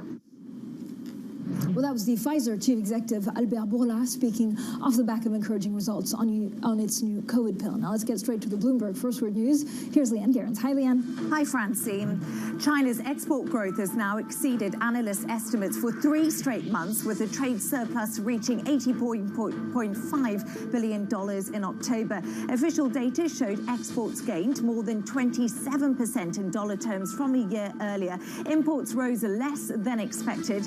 China's economy has soared sharply in recent months, with a power crunch and sporadic coronavirus outbreaks dragging on growth. Now, transatlantic travel resumes today, reviving some of the world's most lucrative routes for airlines. Before the pandemic closed borders, British Airways generated more than $1 billion of revenue each year, linking London airports with New York. Analysts expect lower demand as services resume, with flights effectively eliminating to the fully vaccinated. Elon Musk's social media followers have voted that the Tesla chief should sell 10% of his stake in the electric car maker, worth some $21 billion. 58% of the 3.5 million Twitter users who took part said they would support the move in the poll. The world's richest person asked the question after recent discussions about billionaires hoarding unrealized gains to avoid paying taxes. Global news 24 hours a day, on air and on Bloomberg Quick Take, powered by more than 2,700 journalists and analysts in more than 120 countries. I'm Leanne Gerrans. This is Bloomberg. Francine. Thanks, Leanne. I was tempted to vote. I did not vote, so I don't need to have a disclaimer. Smart Conversations continue. This hour we speak to the chief executive of Binance. This is Bloomberg.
The past 18 months have reminded us how essential the PC is to work, life, learning, and connecting. And with Windows 11, we have renewed sense of the role Windows plays in the world. It offers personal agency and real choice to users.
I think that it's hard to put your head around any narrative. Let's just be honest. We've had sort of a shift in, are we in some sort of stagflation fears moment? People were talking about that all day yesterday.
agrotóxicos, con dos proyectos mega mineros, y ahora, como si fuese poco, han avanzado presentando un proyecto de ley que es la ley de hidrocarburos.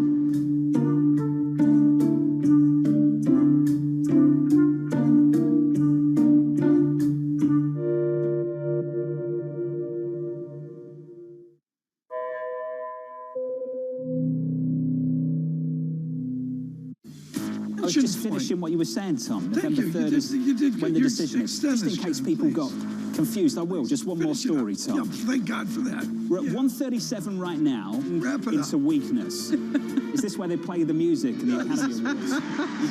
Is this it? Do I thank my mum again? Are you in charge of this? Is she the only one?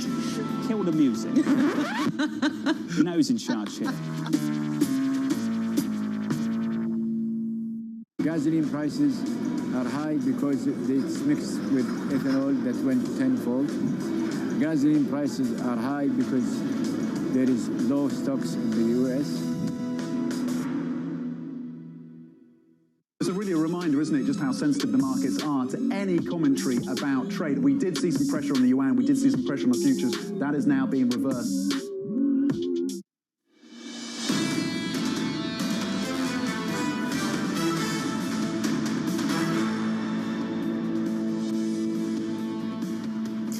Top stories today. Twitter says sell. Tesla shares sink in pre-market trade after Elon Musk crowdsources what he should do with 10% of his stake. Back in the air, the U.S. lifts travel restrictions for more than 30 countries, including much of Europe, China, and India. We're live from Heathrow, where we speak to the chief executive of the British Airways parent IAG. But first, we speak to the chief executive of the world's biggest cryptocurrency exchange, Binance. Send in your questions on IB Plus TV Go. Well, good morning, everyone, and welcome to Bloomberg Surveillance Early Edition. I'm Francine Lacqua here in London. Now, this is a picture for markets overall. A lot of the picture or a lot of the pressure will come from oil prices, energy prices, and then, of course, we have that all-important CPI data a little bit later on this week. I believe it's Wednesday. We also look at COP26 with some of the pledges on methane and maybe coal that stopped short of what certainly the UK was expecting. But stocks are overall steady today. Investors keeping a watch on how price pressures are impacting monetary policy and the pace of the economic recovery. Of course, markets, as I was saying, will be closely watching a measure of U.S. consumer prices this week after gains in U.S. payrolls last week also showed a jump in average hourly earnings. Now, my next guest is the founder and chief executive of the world's biggest cryptocurrency exchange platform. Binance supports over 300 cryptocurrencies and handles more than 1.4 million transactions per second. Well, joining us now is the Binance founder and chief executive, CZ. Always, CZ, a pleasure to speak to you. I know you always have an important conversation, and you make us smarter, actually, the crypto world and how we should be looking at it. First of all, will all large banks and financial institutions, will they trade or try and sell crypto in a couple of years? I think they should. So most financial institutions should be, or most institutions or organizations should be looking at crypto at this stage. Crypto is going to be the future of the fintech industry. And to be honest, it's going to be the future of money. So anybody who doesn't understand money is going to be at a significant disadvantage. As the institution, they should be looking at this now.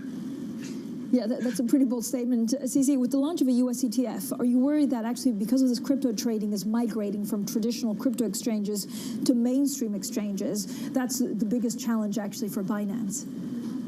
No, I view this as the development of ETFs is a very positive thing. They can typically reach customers that we were not able to reach. Today in the crypto industry, we're only being able to penetrate a very small percentage of the global population. There's still many traditional financial institutions, traditional investors in the stock markets that we so far have not been able to reach. And having those guys bringing those people into crypto is a huge win for the industry. At what point, CZ, are you actually competing for the same? At the moment, you're saying that it's actually a different market, or it brings it to more institutional investors. At what point will you be competing for the same clients and customers? I think right now the crypto industry is only about 5% penetration globally. So out of 8 billion people, probably only around 400 million people have crypto. It's already a large number, but it's only 5% adoption. I think when we get to 95% adoption, we may view the market as being saturated a little bit, and then there may be some competition. But right now we're like on virgin territory, so there's really no overlap.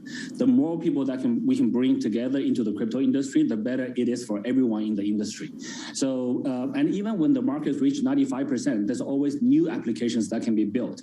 So I never have the finite mindset of where it's a finite market. The market is infinite. The more applications we can build, the more products we can offer to people that people are willing to use, the better. CZ, New York City mayor-elect is pretty big on crypto, and this, has a lot of people talking about what it means for crypto, what it means for the city. He wants it to be crypto-friendly. He's also talking about crypto being taught at school. What does he represent for your industry? Well, I think he represents one of those thought leaders and one of those early adopters that are very knowledgeable about new technology. So I think anyone who's not interested in new technology, who's not following, is going to be at a disadvantage. And I think he's obviously extremely smart, and he's embracing the new innovations, which is great. And New York has always been a financial leader globally, and it's just great to see that. At the same time, Binance is under investigation in the U.S., facing regulatory pressure in the U.K. as well. CZ, do you feel like you're being unfairly targeted? First of all, I want to correct. That's a misstatement. All the media in the U.S. keeps saying that we're under investigation, but I don't know where that information comes from. So, but we are the largest exchange in the space, and most regulators, when they want to look at the space, they do look at us, which gives us an advantage. It gives us communication channels with all the regulators. Our voice can be heard. We can be the leaders in the regulatory compliance in this industry. We can help shape how this industry should work with regulators. So we view that as a very strong advantage. So I'm glad you corrected me, because there are a number of stories out there. CZ, can you just lay out for our viewers exactly what the U.S. regulators are looking at with Binance? Are you in conversation with them? So if you're not under investigation, are there parts that they want to know more of when it comes to money laundering or things like that?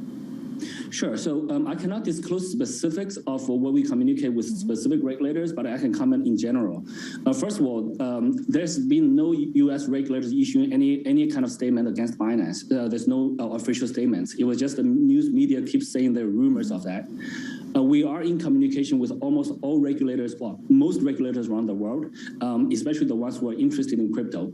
The U.S. regulators, the U.S. government, U.S. regulators typically care very heavily about KYC, AML, terrorists, money laundering, etc. So that's historically the focus of the U.S. regulators, and we work very collaboratively, very closely with them. I believe we have stronger KYC, AML procedures than traditional banks. We deploy more advanced technologies, AI monitoring for transaction monitoring, etc. We use all the same third-party tools that law enforcement around the world uses. We use the same KYC vendors, same AML vendors, same on-chain analysis tools. And different countries care about different things. So we do work very closely with regulators all around the world. And last time you were on, you said you spent most of your time actually worrying about regulation. Is there anything else at this point that Binance can do to actually allay regulator concerns over money laundering?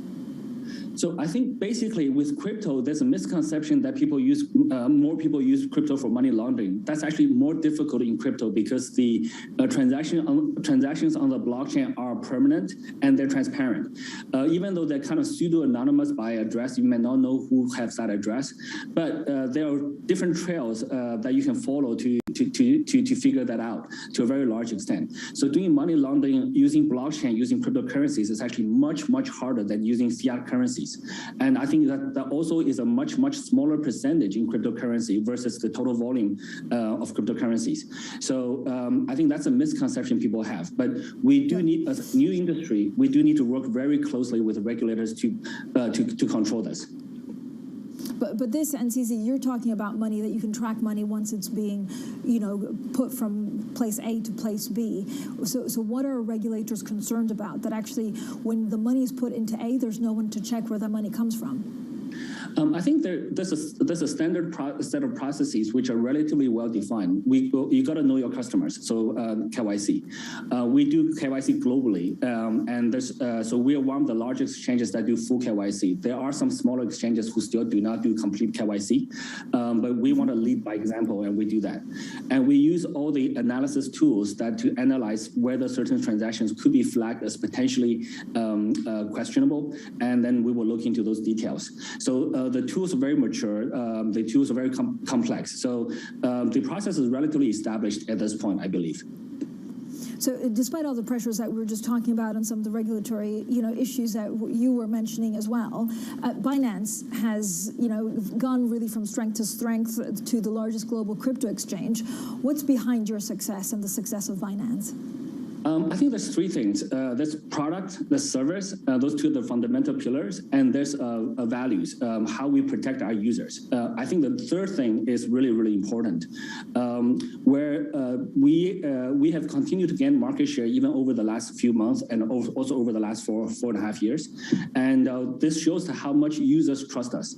That trust is not just, you cannot just get that from advertising, from marketing, etc. You have to take decisions, take actions that really protect your users. So we have always done that. I can give you tons of examples, but we probably don't have enough time on this in this medium.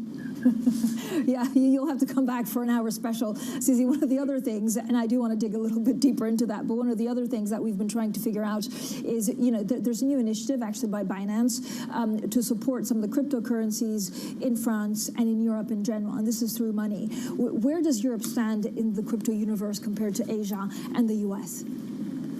So the U.S. is a very separate entity for us, so that's serviced by the Binance U.S. And Binance.com is mostly servicing everywhere else, servicing the international communities. So we do view Europe as Europe is a very large market. Europe has always been an early adopter in crypto. Switzerland, Zug, France, etc. And we view France as a very strategic position for us. And the regulators are extremely pro innovation. And they're very tough, but they're pro-innovation. So we want to, and the local talent in France is quite strong. So we want, France typically had a very strong mathematics and also engineering background. So we want to leverage that and grow the community, help to grow the community in France and also in Europe. You've been hiring quite a lot of high-profile people recently. How's the onboarding going? Things are going pretty well in general. They come in, they bring a level of expertise and knowledge that we typically did not have before, and they can look at our systems, do gap analysis, give us suggestions, execute some of the improvements. More importantly, they can communicate with their ex-colleagues, which are typically regulators, in a language they understand. And thirdly, just by having them, it increases credibility, because when they talk to their ex-colleagues, will trust what they say, and their ex-colleagues have a strong trust. They know what they're saying. Where sometimes when they talk with a crypto guy like myself, they think I'm a crypto guy. So having those guys joining is fantastic. I think that has helped us on our regulatory efforts so much that we would not have been able to do just without them. Yeah. I have a couple of other things that we need to focus on. One is the Squid Game cryptocurrency. I know you're investigating what happened there. Where are you in that investigation? So Squid Game is a blockchain project that was listed on a decentralized exchange where we don't have control. But as one of the larger players, there are a few things we could help to do.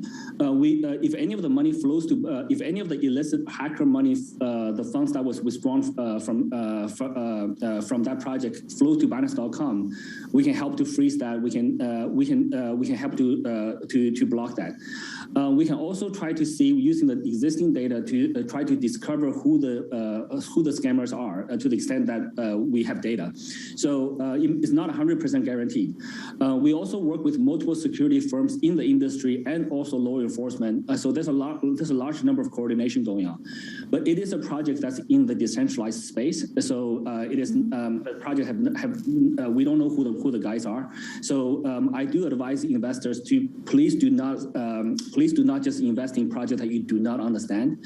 At least spend 5 to 10 days to understand a project over a period of 1 to 3 months before you invest. So those things do happen. Zizi, a final question. Where are you concentrating your efforts with the $1 billion fund to support Binance's smart chain projects? Do you have somewhere specific where you want that money to go, and what are you trying to achieve with it? So I think right now there's so many exciting things in the blockchain space. There's DeFi, there's NFTs, there's GameFi, there's SocialFi, and there's sports fan tokens, which we recently launched and is pushing quite hard. So all of those areas we're more than happy to invest. And also in other more infrastructure areas, security, blockchain analysis, faster blockchains, all of these areas we're more than happy to invest and fund. So we want to do as much as we can to grow the ecosystem, not so much the centralized exchange itself. Thank you so much, as always, for giving us a little bit of your busy day. The Binance founder there and chief executive, Changpeng Zhao, joining us from Singapore today. And I hope to speak to you again very, very soon. And now coming up is European travel, showing signs of a rebound. We're live in London's Heathrow Airport with an exclusive conversation with the IAG chief executive, Luis Gallego. Don't miss that conversation. That's coming up next. And this is Bloomberg.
And click on it, we make money. But now there's a big difference compared to other search engines. We use the money to plant trees all over the world where they are needed most.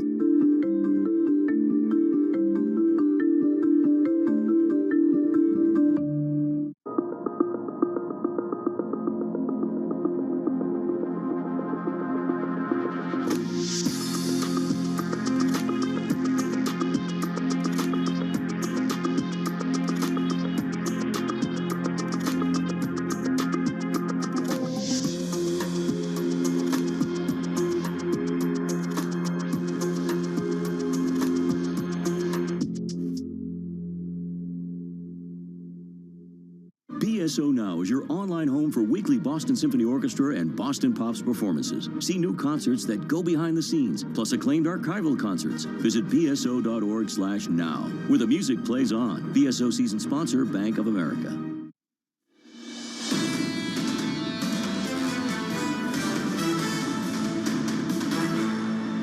Economics, finance, politics. This is Bloomberg Surveillance Early Edition. I'm Francine Lacqua here in London. Now, the U.S. is lifting its entry restrictions for vaccinated travelers from many countries today.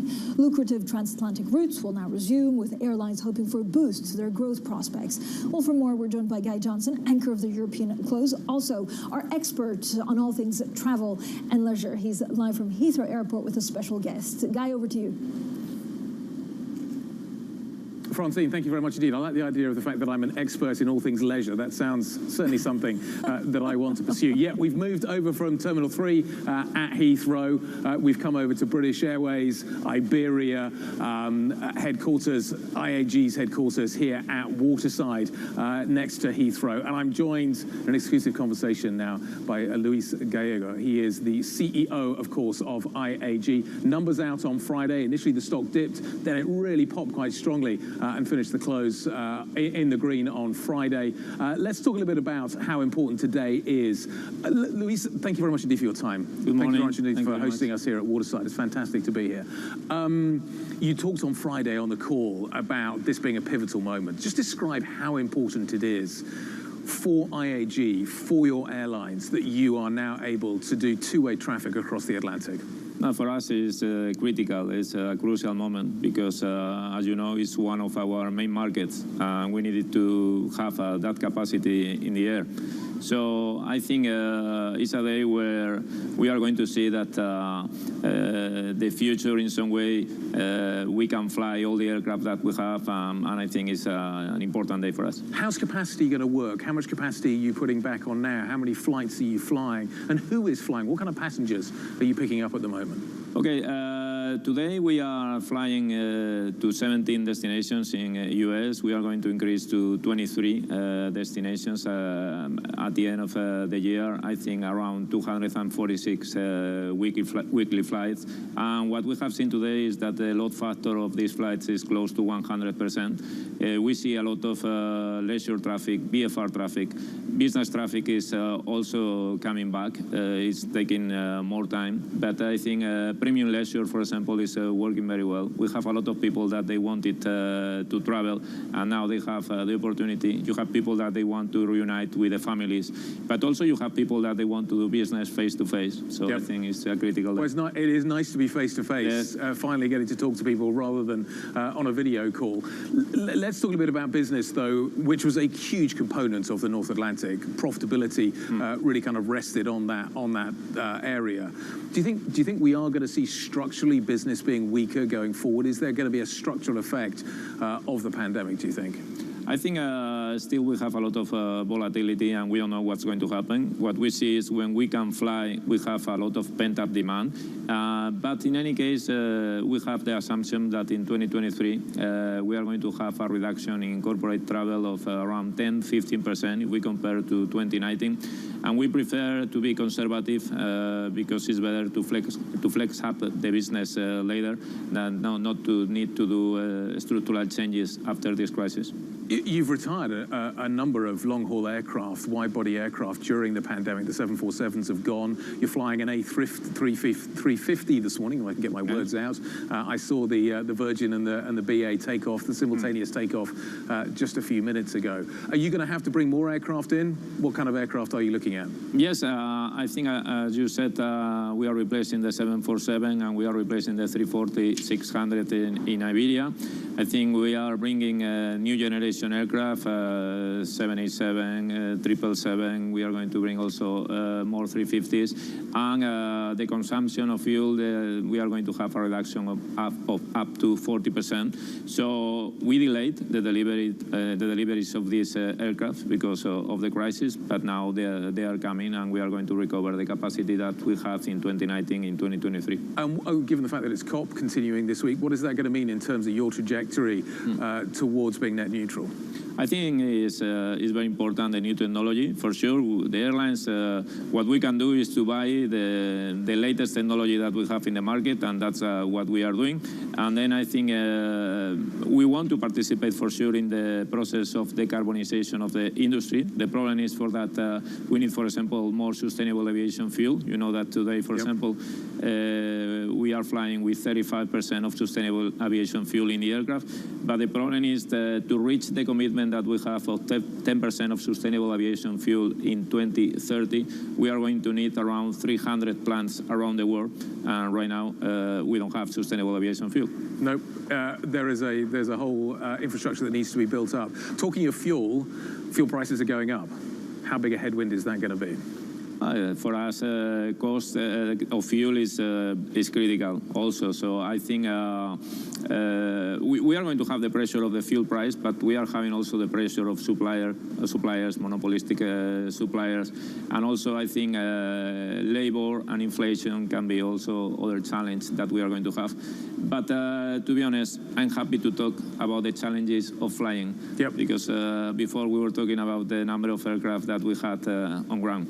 Yeah, it is, and today is really just emblematic of that. Talking of labour, I remember when it was Go, the low-cost carrier that BAIG had. You are now going to be launching a new one.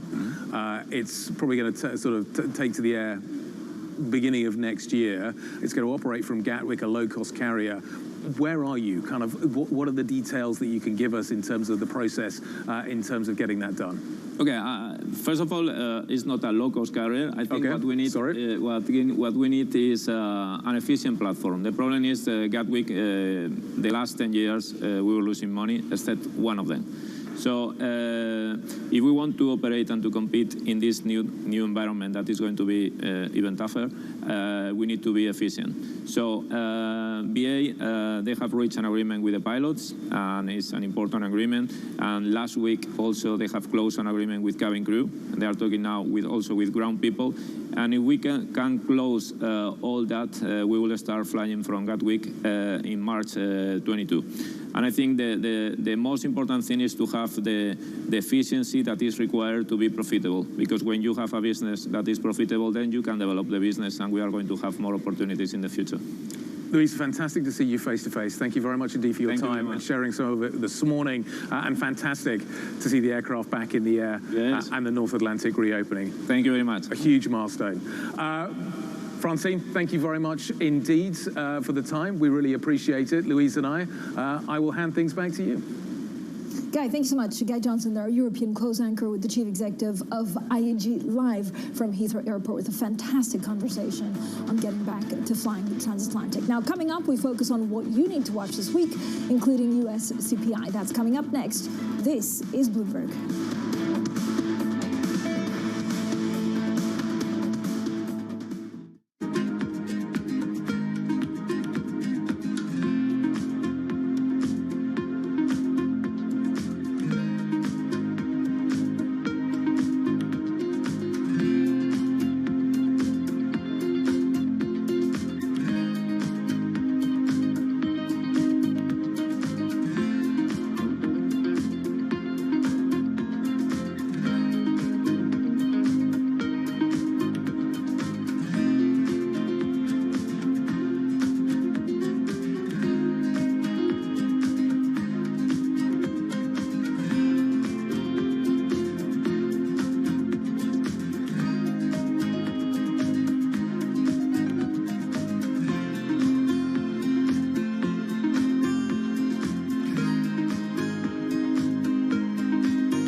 Is there at the moment amongst the asset managers that actually some of the ESG labeled products, then if you probe, are not green? Well, look, there is some stress, and it's great that there's that scrutiny, and there's that skepticism or healthy skepticism about ESG labels or sustainable labels. And that, again, is one of the reasons we're having this ruthless, relentless focus on net zero, because in the end, look, we can't stabilize the climate unless we get to net zero. And it's as simple, these are hard numbers. Your emissions are either A or B, they're going up or down. And if they're going down, are they going down consistent with the science? We anchor it in the science, the same science the UN and others use for the 1.5 degree objectives. Should this not be compulsory? Should we not have regulators coming in and saying, look, this is a new definition, you stick by it, and we're going to measure it? So I think it's a great question. So let's look at what happened with TCFD, climate disclosure. 6 years ago, you and I were in Paris. We talked about this. We talked about other things. Now that's moving to become mandatory. Bloomberg has enhanced search on the terminal to deliver what you need when you need it. Now, you can simply type phrases in everyday English in the command line. Compare financials. Find people. Analyze markets.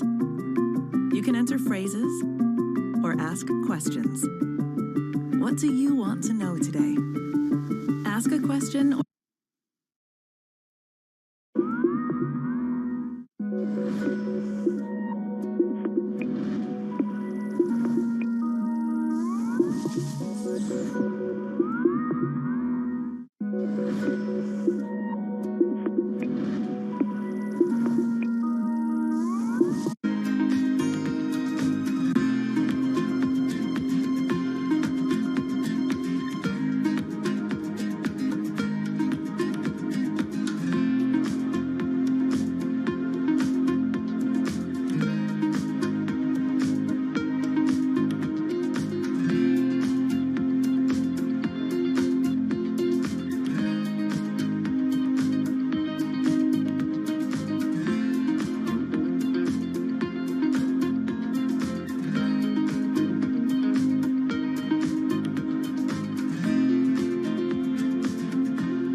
хорошо подготовлены, насколько это было возможно за столь короткие сроки. Это на самом деле эксперимент.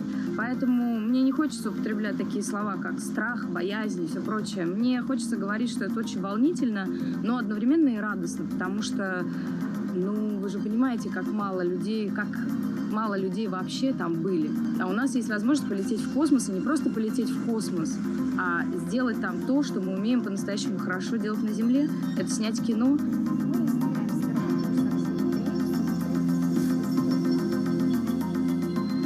Тоже это не просто, вот в чем дело-то. У нас же экспериментальный во многом этот проект. Поэтому мы сейчас столкнемся с кинематографическими нюансами, которые мы могли предвидеть отчасти, какие-то, наверное, не могли предвидеть. То есть, несмотря даже на то, что, опять же, все делились с нами там космическим опытом и так далее. Но это опыт, это первый раз. Ну, то есть второй будет проще.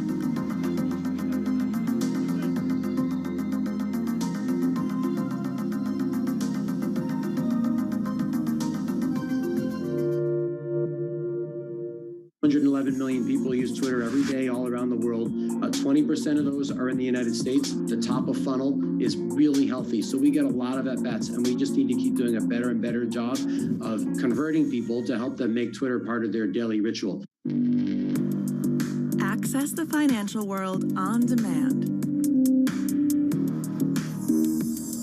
Hear from leading economists, policymakers, and industry experts via live and on-demand webinars, only from Bloomberg. Start exploring to see what's moving the markets. Visit Bloomberg.com/webinars.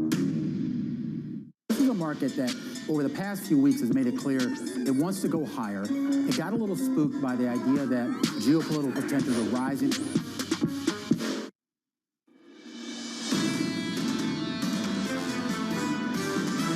Central banks are not getting bullied by the market or not getting bullied by inflation risk. We are in the process of normalization, but it's just painfully slow. The narrative on growth got too bearish, and I think that's been the lesson of this quarter, is that growth is actually better than expected. This is Bloomberg Surveillance, Early Edition, with Anna Edwards, Matt Miller, and Kaylee Lines.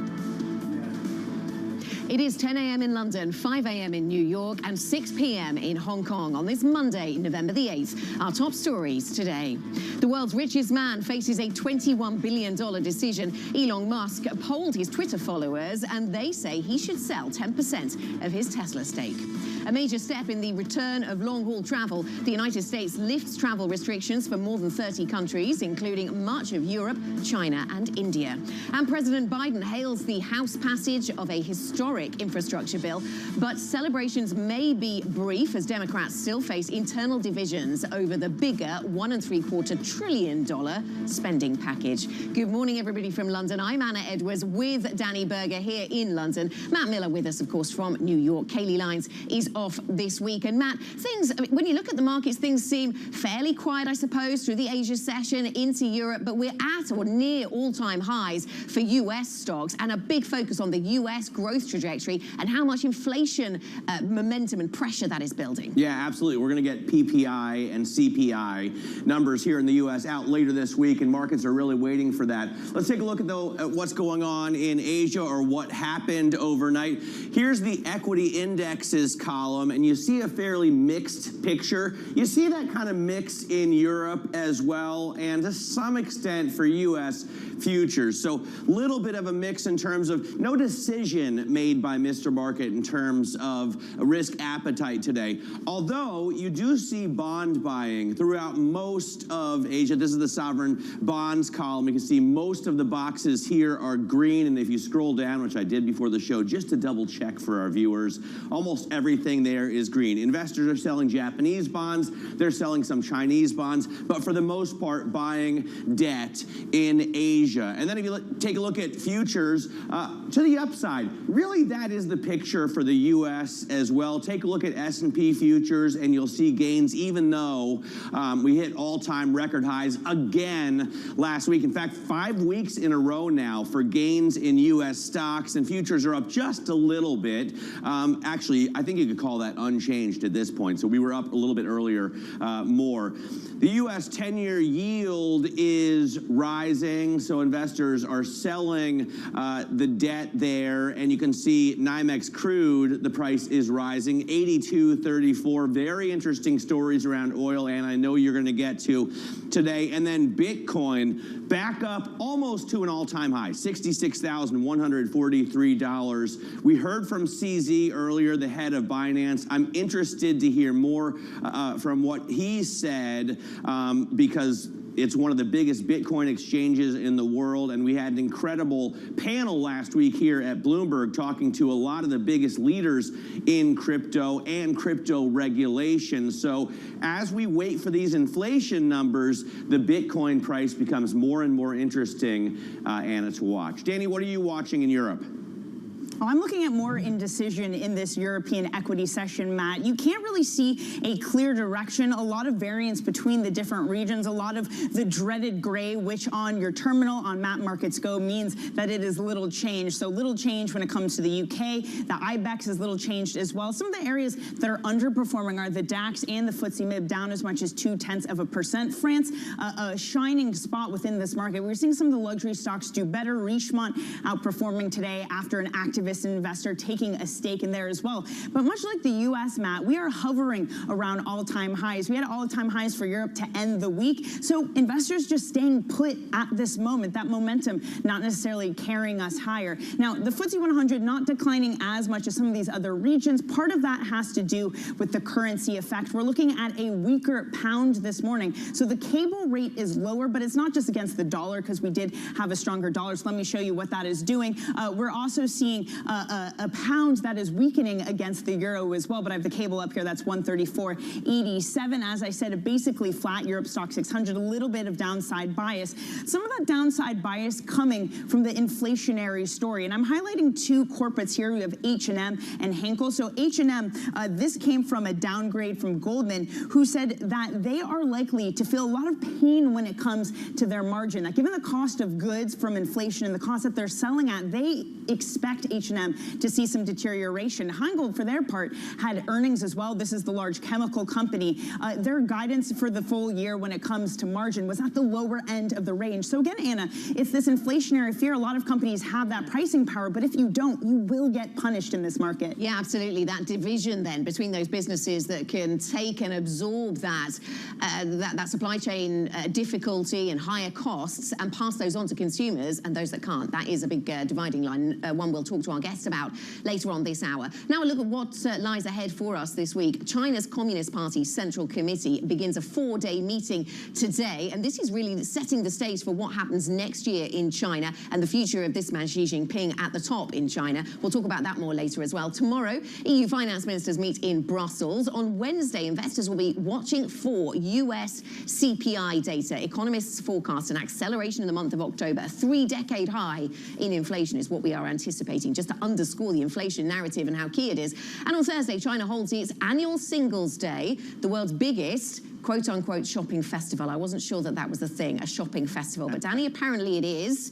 And I know we need to talk about buying and selling other things this morning, and that is Twitter. Yeah, we certainly do. Look, it's almost Christmas. What day is not a buying and shopping festival really at this point? But yeah, it's about buying and selling Musk's share of Tesla. And Twitter has spoken. Followers of Elon Musk voted that he should sell 10% of his stake in Tesla in a poll over the weekend. Joining us now is Elizabeth Berman, our autos reporter in Munich, Germany. So, Elizabeth, I love what Cliff Asness of AQR on Twitter said, that love him or hate him, he's the world's best troll. So is this just Elon Musk trolling us, or is there a plan here? Thanks for this. Yes. Yeah, I think there's very much a plan here. Elon Musk said as much in his tweet setting up the poll. It's about the whole discussion about tax avoidance and the discussion about growing disparities between rich and poor, and especially in the U.S., where a lot of very rich people can avoid paying a lot of tax. So this seems to be one of Musk's typical brash moves. He loves to use Twitter for those, to provide an answer to his critics by outlining this potential plan to sell as much as 10% of his holdings. It was pretty amazing to see him trolling Senator Ron Wyden as well on Twitter. How is this all going to affect the company's share price? Yeah, absolutely. The language that he used to address that person was quite astounding as well. In terms of affecting the share price, we saw some early moves this morning, down between 6 and 8% in pre-market trading. But after all, we're talking about around 2% of outstanding Tesla shares here. In a very liquid stock, and a stock that's in high demand, that's going from strength to strength. So potentially people will see this as a buying opportunity to pick up some more shares. Yeah, interesting, isn't it? I certainly spoke to one investor earlier who was saying, yeah, even if there is some overhang here, then in the Tesla share price, he certainly has a lot of fans, doesn't he? People who will go that extra mile for him and may pick this up. Thank you very much, Elizabeth Behrman, joining us with analysis of what we've heard from Tesla, what we've heard from Elon Musk, joining us there from Munich. Now, the world's most lucrative airline route reopens today as the US lifts entry restrictions for vaccinated travelers. The CEO of IAG discussed the transatlantic revival earlier on Bloomberg. For us, it's critical. It's a crucial moment because, as you know, it's one of our main markets. We needed to have that capacity in the air. So I think it's a day where we are going to see that the future, in some way, we can fly all the aircraft that we have, and I think it's an important day for us. That was the CEO of IAG speaking with Guy Johnson earlier on this morning. And Guy joins us now from the IAG headquarters, just a stone's throw away from Heathrow Airport, waterside, of course, in West London. Guy, good morning. How significant is this reopening then for global airlines, for European airlines in particular? It is hugely significant. Long haul is a major part of IAG. Long haul is a major part of Virgin Atlantic for Lufthansa, for Air France, KLM, and these were some of the most profitable routes in the world. What is interesting here, Anna, is to see exactly when business travel comes back. At the moment, it feels like this is going to be largely a set of routes that is going to be dominated by VFR, visiting friends and family. There's huge pent-up demand. We are starting to see business coming back. It is likely to be smaller companies, which is really interesting, that are taking the first steps. Larger companies turning out to be more cautious. But there is an expectation that we will gradually build from here back to pre-pandemic levels. It was interesting hearing from Luis just a few minutes ago talking about that he thinks, though, structurally the business market will be a little bit weaker going forward, but they're going to make up for that in other areas. Cargo, for instance, has been a huge part of the business. But it is hard to underestimate the importance of two-way traffic returning on the North Atlantic. Yeah. North America, America more particularly, reopening. That is a huge moment for these airlines. And especially this route, right? Heathrow, JFK, of all the routes I fly, that one is probably the one I do most often in business class, because that's a work route, really. If I'm taking a vacation, I'm less likely to go to London, and I probably would go someplace warmer. So, you know, this is, I think, the most profitable route in the world. It is the most profitable route in the world, Matt, yeah. And prior to this, they were flying, for instance, British Airways, 12 flights a day. They're going to be flying around 6. It is going to pick up slowly. They're flying smaller, more efficient aircraft, which is important as well. For instance, a few minutes ago, we saw a dual takeoff with a Virgin A350 on one runway and a British Airways A350 on the other runway. Cool. Identical aircraft, identical weights, taking off at exactly the same time. That's never, it really was cool. It's never happened before, Matt. Both carriers were checking that. So it just kind of gives an idea of the symbolism of just how important these routes are. It's going to be interesting to see how the mix works, though, in terms of, are people with a little bit more money in their pocket going to be prepared to go closer to the front of the plane, pay a little bit more? And it's going to be interesting to see how the airlines manage both load factors and yields as we kind of come through the initial VFR kind of story and then into business, and how it's going to work in terms of the new business model that these carriers are going to operate with cargo being a more significant part of that mix as well. Cool. Guy, thanks so much for joining us. Guy Johnson there out of Heathrow. Let's get over to Washington now. The House on Friday passed the budget, passed the biggest U.S. infrastructure package, I should say, in decades, marking a victory for President Biden and unleashing $550 billion of new spending on roads, bridges, public transport, and other physical projects in coming years. Anne-Marie Horton, Bloomberg Washington correspondent, joins from our D.C. bureau for more. So this is the compromise bill, and they've actually got it to the president's desk. Yeah, and Saturday morning, the president greeted the press saying, finally, Infrastructure Week, because this has been a long-running joke, because past presidents weren't able to get, or in Congress, hard infrastructure over the line. But it wasn't easy for the Democrats, Matt. Friday evening, there was last-minute wrangling between the moderates and the progressives of his party. The president, the vice president, Speaker Pelosi, all having to get really personally involved with brokering an agreement. And what came to that agreement was that the moderates put out a statement led by Congressman Josh Gottheimer saying that once we get the Congressional Budget Office a fiscal analysis of what that larger spending bill looks like, is it fully paid for, we will then vote for it on the week of November 15th. And then the progressives came in line, most of them except for 6. This bill would not have gotten over the finish line without 13 Republican votes saying yes to it. But there was a compromise. So they were able to push forward hard infrastructure that will now go to the president's desk. But they voted on a procedural rule for the bigger spending package in the hope that they take that up the week of November 15th. But again, that goes to the Senate. So there's still a long road ahead for that larger fiscal spending plan. Yeah, and Anna pointing out that European construction stocks also moving higher on the bill as well. Anne-Marie, the other issue vexing President Biden in the White House, of course, are gas prices as well. Oil WTI up another 1%. You heard from President Biden over the weekend. Does the White House have the tools to help curb some of those prices? I asked the president this. I said, OPEC Plus shrugged your demands to pump more. When is the United States going to respond with an SPR release? That is the most obvious tool in the U.S.'s toolbox. They keep talking about tools in the toolbox. That's obviously the most known one that they could use, that they have used in the past. The issue with the SPR is it's usually used in times of crisis, like a hurricane, and it's very much a short-term effect. Many analysts say oil prices are going up potentially $100 in the next few months. So this could, if they were to use an SPR, it could potentially only have a limited use case response. It would have a bigger case if they were able to wrangle other countries like India and Japan, who have also called on OPEC Plus to pump more.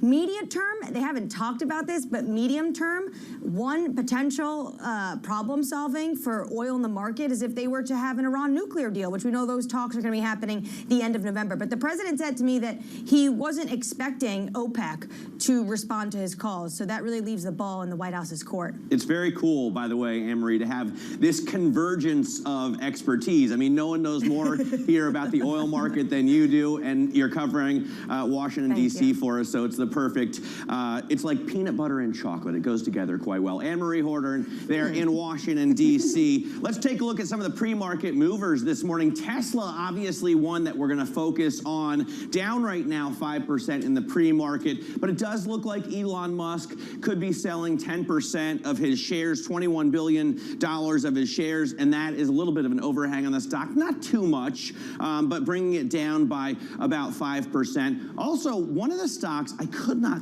stop thinking about all weekend, this story, the Pfizer story. If this pill that they have works to effectively almost guarantee no hospitalizations or deaths, they were reduced by 89% for the high-risk cases.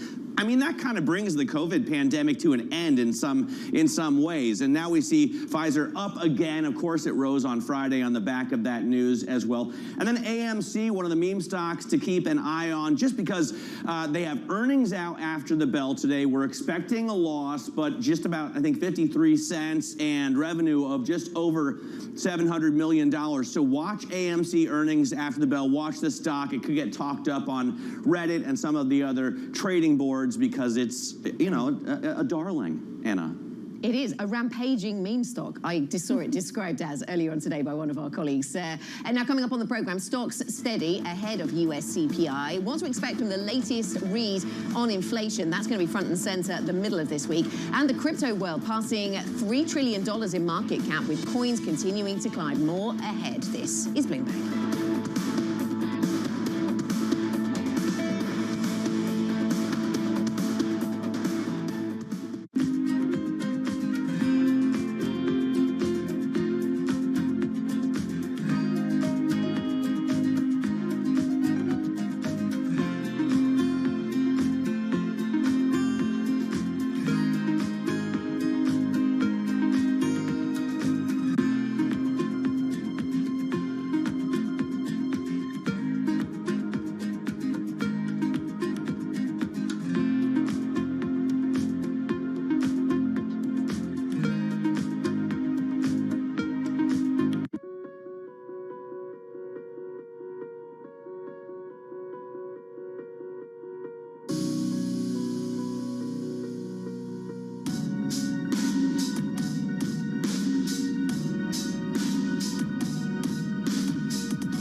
Do you enjoy being a senator with all this pressure on you? Is this fun, or is it not that much fun? My dad always said, if you can say no with a tear in your eye, you might be okay. And I've been crying a lot lately.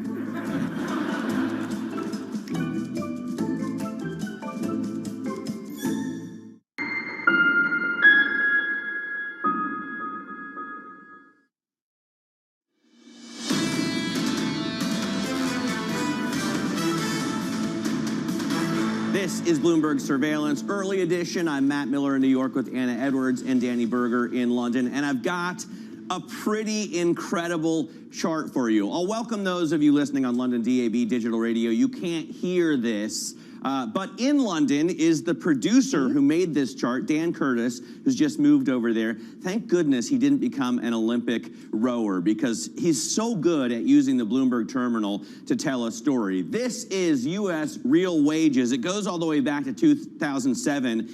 And I think this was brought on by President Biden. On Friday, he said wages are keeping up with inflation, which isn't actually true. In fact, if you take a look here, you can see that real wages year over year are still down 0.8%. So inflation is rising at a faster pace than wage increases, even though wage increases look pretty good. I think 4.9% is the number that we saw on Friday, but inflation, the CPI number we're looking for on Wednesday, is 5.9%. So we got to do a little bit better than this on wage growth, or somehow figure out a way to keep inflation down, which is difficult because it's supply constrained. Joining us now is Bloomberg Markets correspondent Kriti Gupta to talk about where we see all this inflation coming from. Kriti? Well, Matt, several spots. You start off with, like you said, wage inflation. Remember, we are also dealing with strikes in the background. Kellogg, PepsiCo, the most famous one here, Deere at the moment, dealing with hikes that are as much as 10% to wages. So a pretty substantial run up when it comes to how much people are making. But you're seeing it in energy. You're seeing it in food prices. It's everywhere at the moment. So, and on top of that, I'll also add, we're dealing with a potential vaccine mandate coming from Joe Biden himself, which is also going to affect the labor market broadly. Of course, that has been halted in the federal appeals court, but something that a lot of strategists are saying that could affect that kind of labor market participation rate and gains that you could see by the end of the year and in early 2022. I read some interesting research at the weekend from Deutsche Bank talking about how participation rates do typically fall after pandemics, which was worth a look at. Thinking about drivers of inflation, though, here, Kriti, thinking about drivers of inflation, I mean, energy prices very much front and center here in Europe. We've seen gas prices spike up again this morning on fears that maybe Russia won't be sending so much gas. Stateside, of course, the conversation with OPEC Plus, we've covered that a lot. Where do we stand on that driver?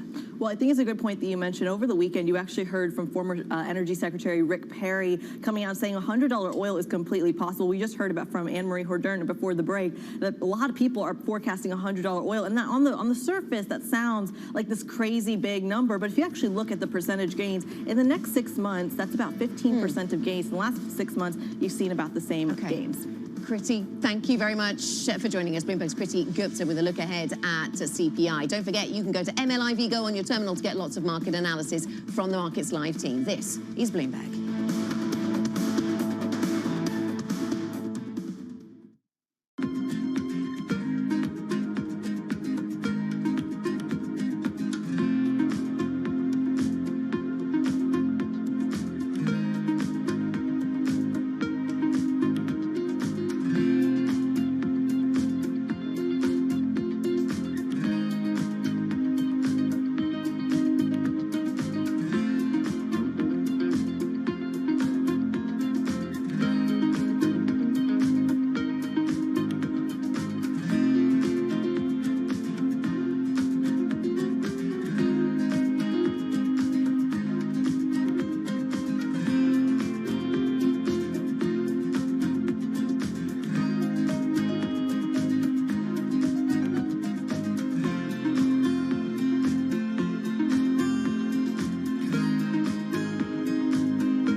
Is there at the moment amongst the asset managers that actually some of the ESG labeled products, then if you probe, are not green? Well, look, there is some stress, and it's great that there's that scrutiny, and there's that skepticism or healthy skepticism about ESG labels or sustainable labels.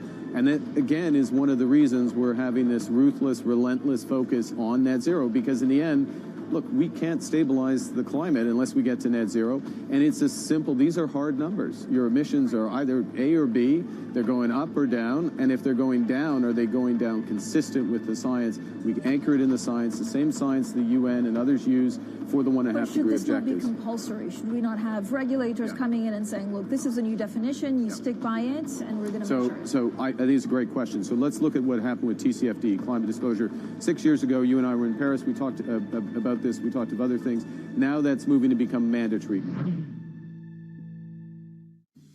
I was just finishing what you were saying, Tom. November 3rd is when the decision is. Just in case people got confused, I will. Just one more story, Tom. Yeah, thank God for that. We're at 137 right now. Wrap it It's up. a weakness. Is this where they play the music and the Academy Awards? Is this it? Do I thank my mum again? Are you in charge of this? Is she the only one? Kill the music. You know who's in charge here.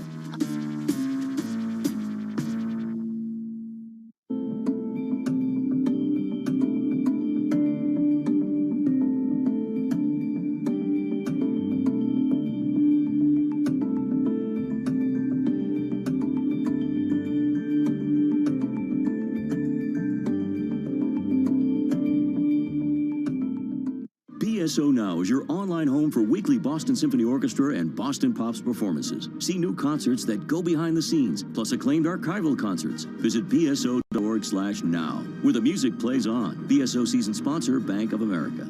It's really a reminder, isn't it, just how sensitive the markets are to any commentary about trade. We did see some pressure on the yuan, we did see some pressure on the futures. That is now being reversed.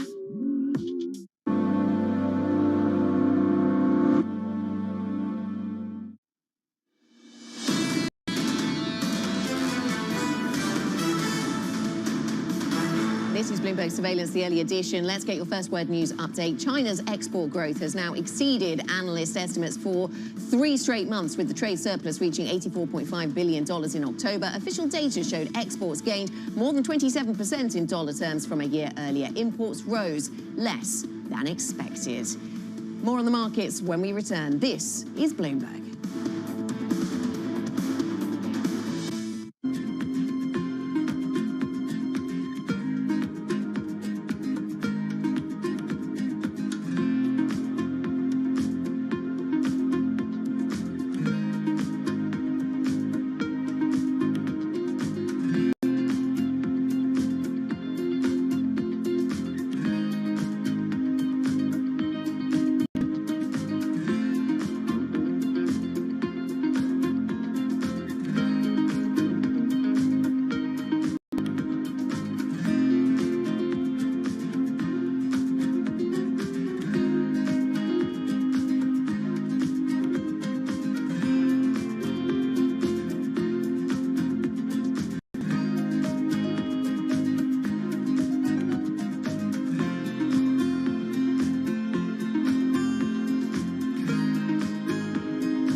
проходим опасный участок, ответственный. Устам поднимает тебя на жмаре, шерпа страхует.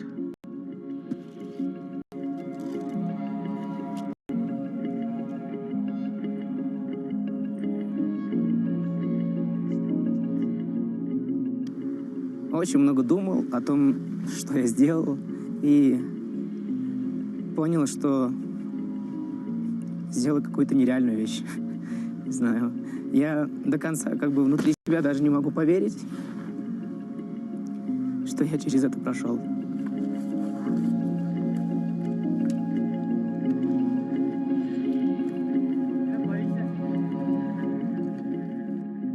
Состояние, наверное, организм истощен, потому что очень много физической работы.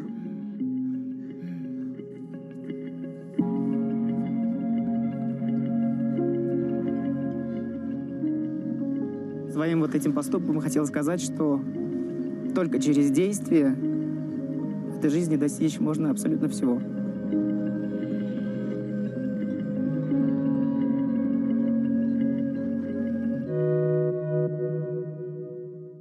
Crypto, you have a world of young people that want their own financial system and their own culture.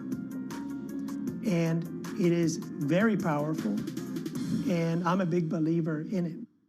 This is a market that over the past few weeks has made it clear it wants to go higher. It got a little spooked by the idea that geopolitical tensions are rising.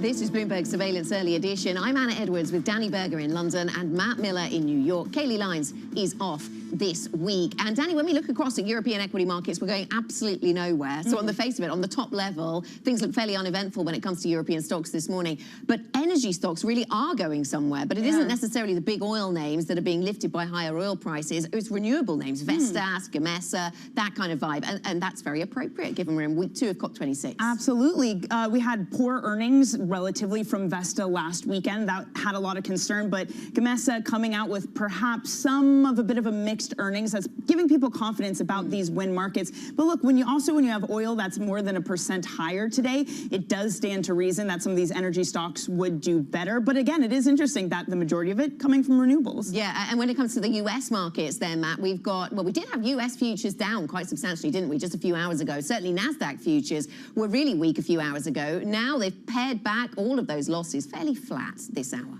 Yeah, U.S. futures are fairly unchanged. Right now we're up, but only about 6/100ths of 1%. The stock 600 is, I guess, even more unchanged. This is, of course, the cash trade right now, 483, so down, but 2/100ths of 1%. So there's not a lot of direction in terms of risk assets. We do see the U.S. 10-year yield rising a little bit, so 147.92 is the level there as investors sell off bonds.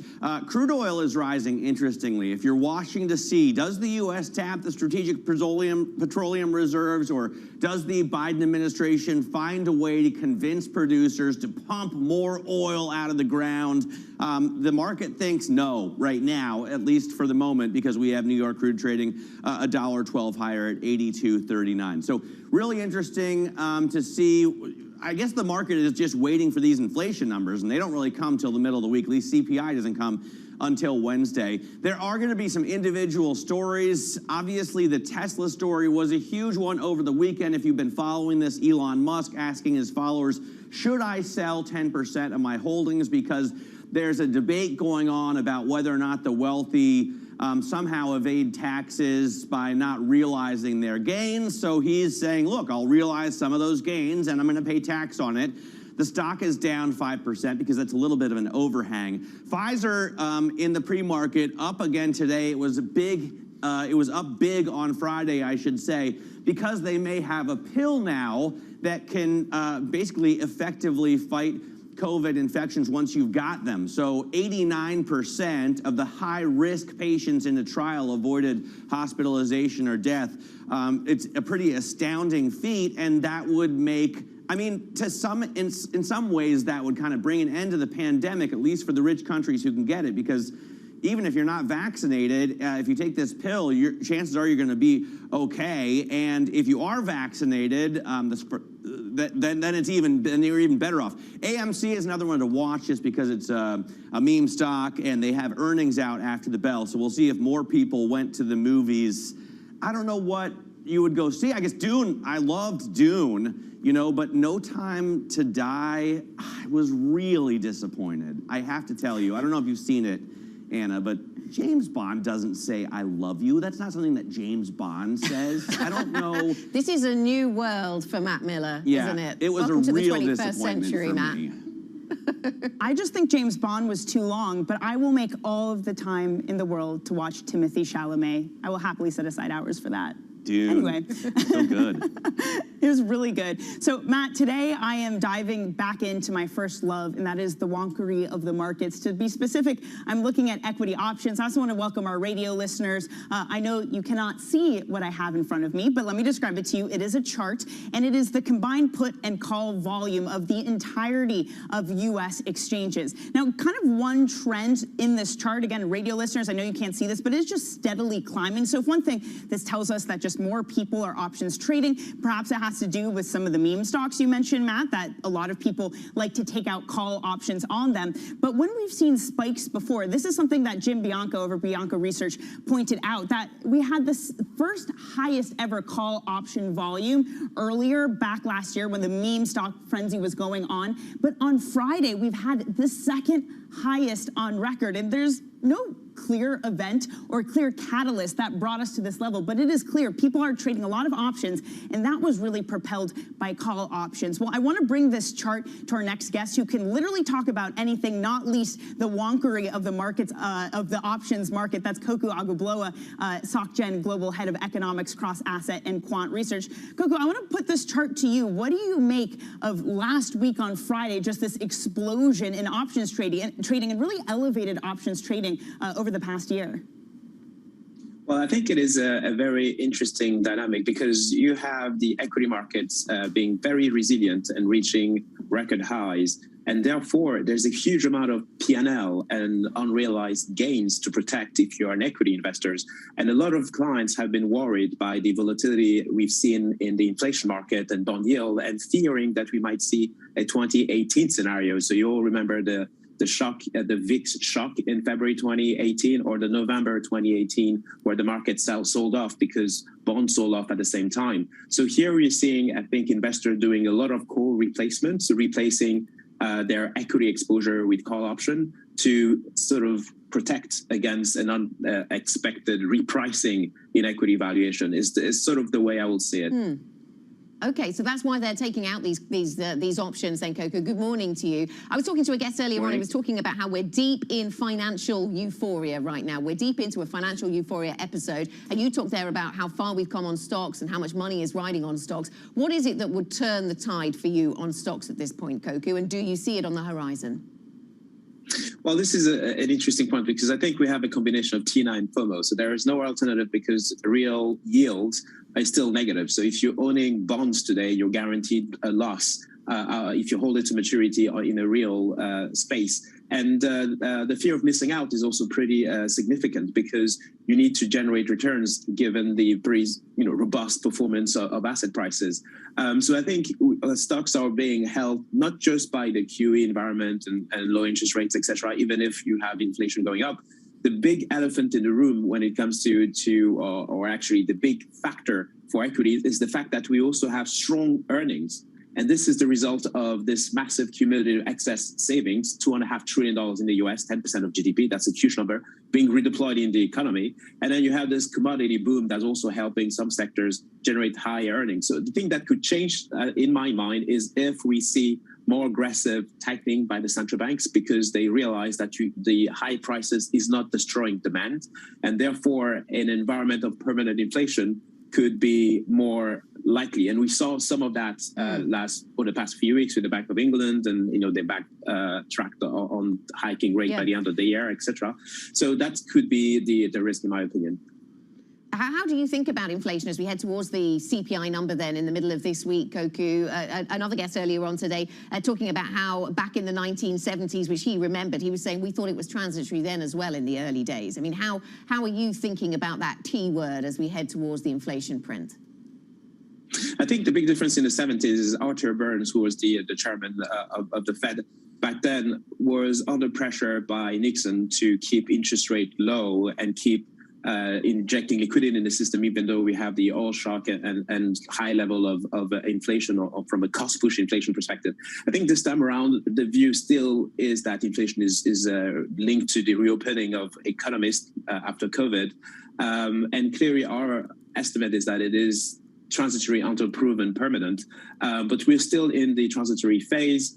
And I do think that some aspect of the market will see permanent inflation in the labor market, for example. But I think we have to remember that over the past 40 years, we've had very powerful disinflationary forces through globalization that are not going to go away. The only thing I'm worried about is the supply chain creating a reshoring trend whereby companies for climate change reason in terms of carbon emissions, etc., are forced to look at the emission of their supply chains and the resilience of their supply chain and bring things more onshore, which could create more permanent inflation, in my opinion. Koku, how do you think of, what role does crypto play in your analysis? I'm sure for a long time it was just interesting or weird, but now, you know, we're talking about $3 trillion worth of assets. Bitcoin getting near a record again today, but Ether also rising, Binance, Solana. What happens to crypto when we see inflation? Well, I think it seems similar to gold. I think when you have inflation, the nominal value goes up, so people will gravitate toward things that are scarce in values and availability. So crypto clearly will benefit from that environment as a source of diversification. But it is also a market that will see more regulation going forward. So, you know, the news flow around China limiting the ability of its population to invest in crypto could create, you know, further volatility. But I think you are likely to see more of central bank digital currencies emerge in that crypto ecosystem. But at this stage, it is likely to be more volatile in an upward trend. Let me finally ask you about the pandemic. I mean, now that we have, President Biden said on Friday, 193 million people in this country are fully vaccinated. Plus, we have this Pfizer pill, which looks like it can reduce hospitalizations and death by 89% in high-risk patients. Is this global economy going to be ready to reopen? Yeah, I think it will further turbocharge the recovery that we're seeing through, you know, not only stronger inflation numbers, but also strong growth. You know, nominal GDP is going to be in the 6, 7, 8, 9% globally this year. And this also means that the amount of savings being redeployed in the economy, in the asset prices, in assets in general, is going to be even more pronounced. So I think this is clearly a positive news and should further enhance the momentum we see in the equity markets. The only risk, however, is the gamma or the gamma variant, which we haven't really talked about because it hasn't really gone anywhere. But any sort of variant into the winter season could be a tail risk worth monitoring. Yeah, no space for new variants, perhaps. Koku, thank you very much. Thanks for joining us. Really good to speak to you. Let's hope anyway. Koku Agboola, Global Head of Economics, Cross Asset and Quant Research. Thanks for joining us this morning. Now, coming up on the program, sticking with the crypto theme, in fact, crypto continues to climb with the value of the market quadrupling this year. More next. This is Bloomberg.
money. But now there's a big difference compared to other search engines.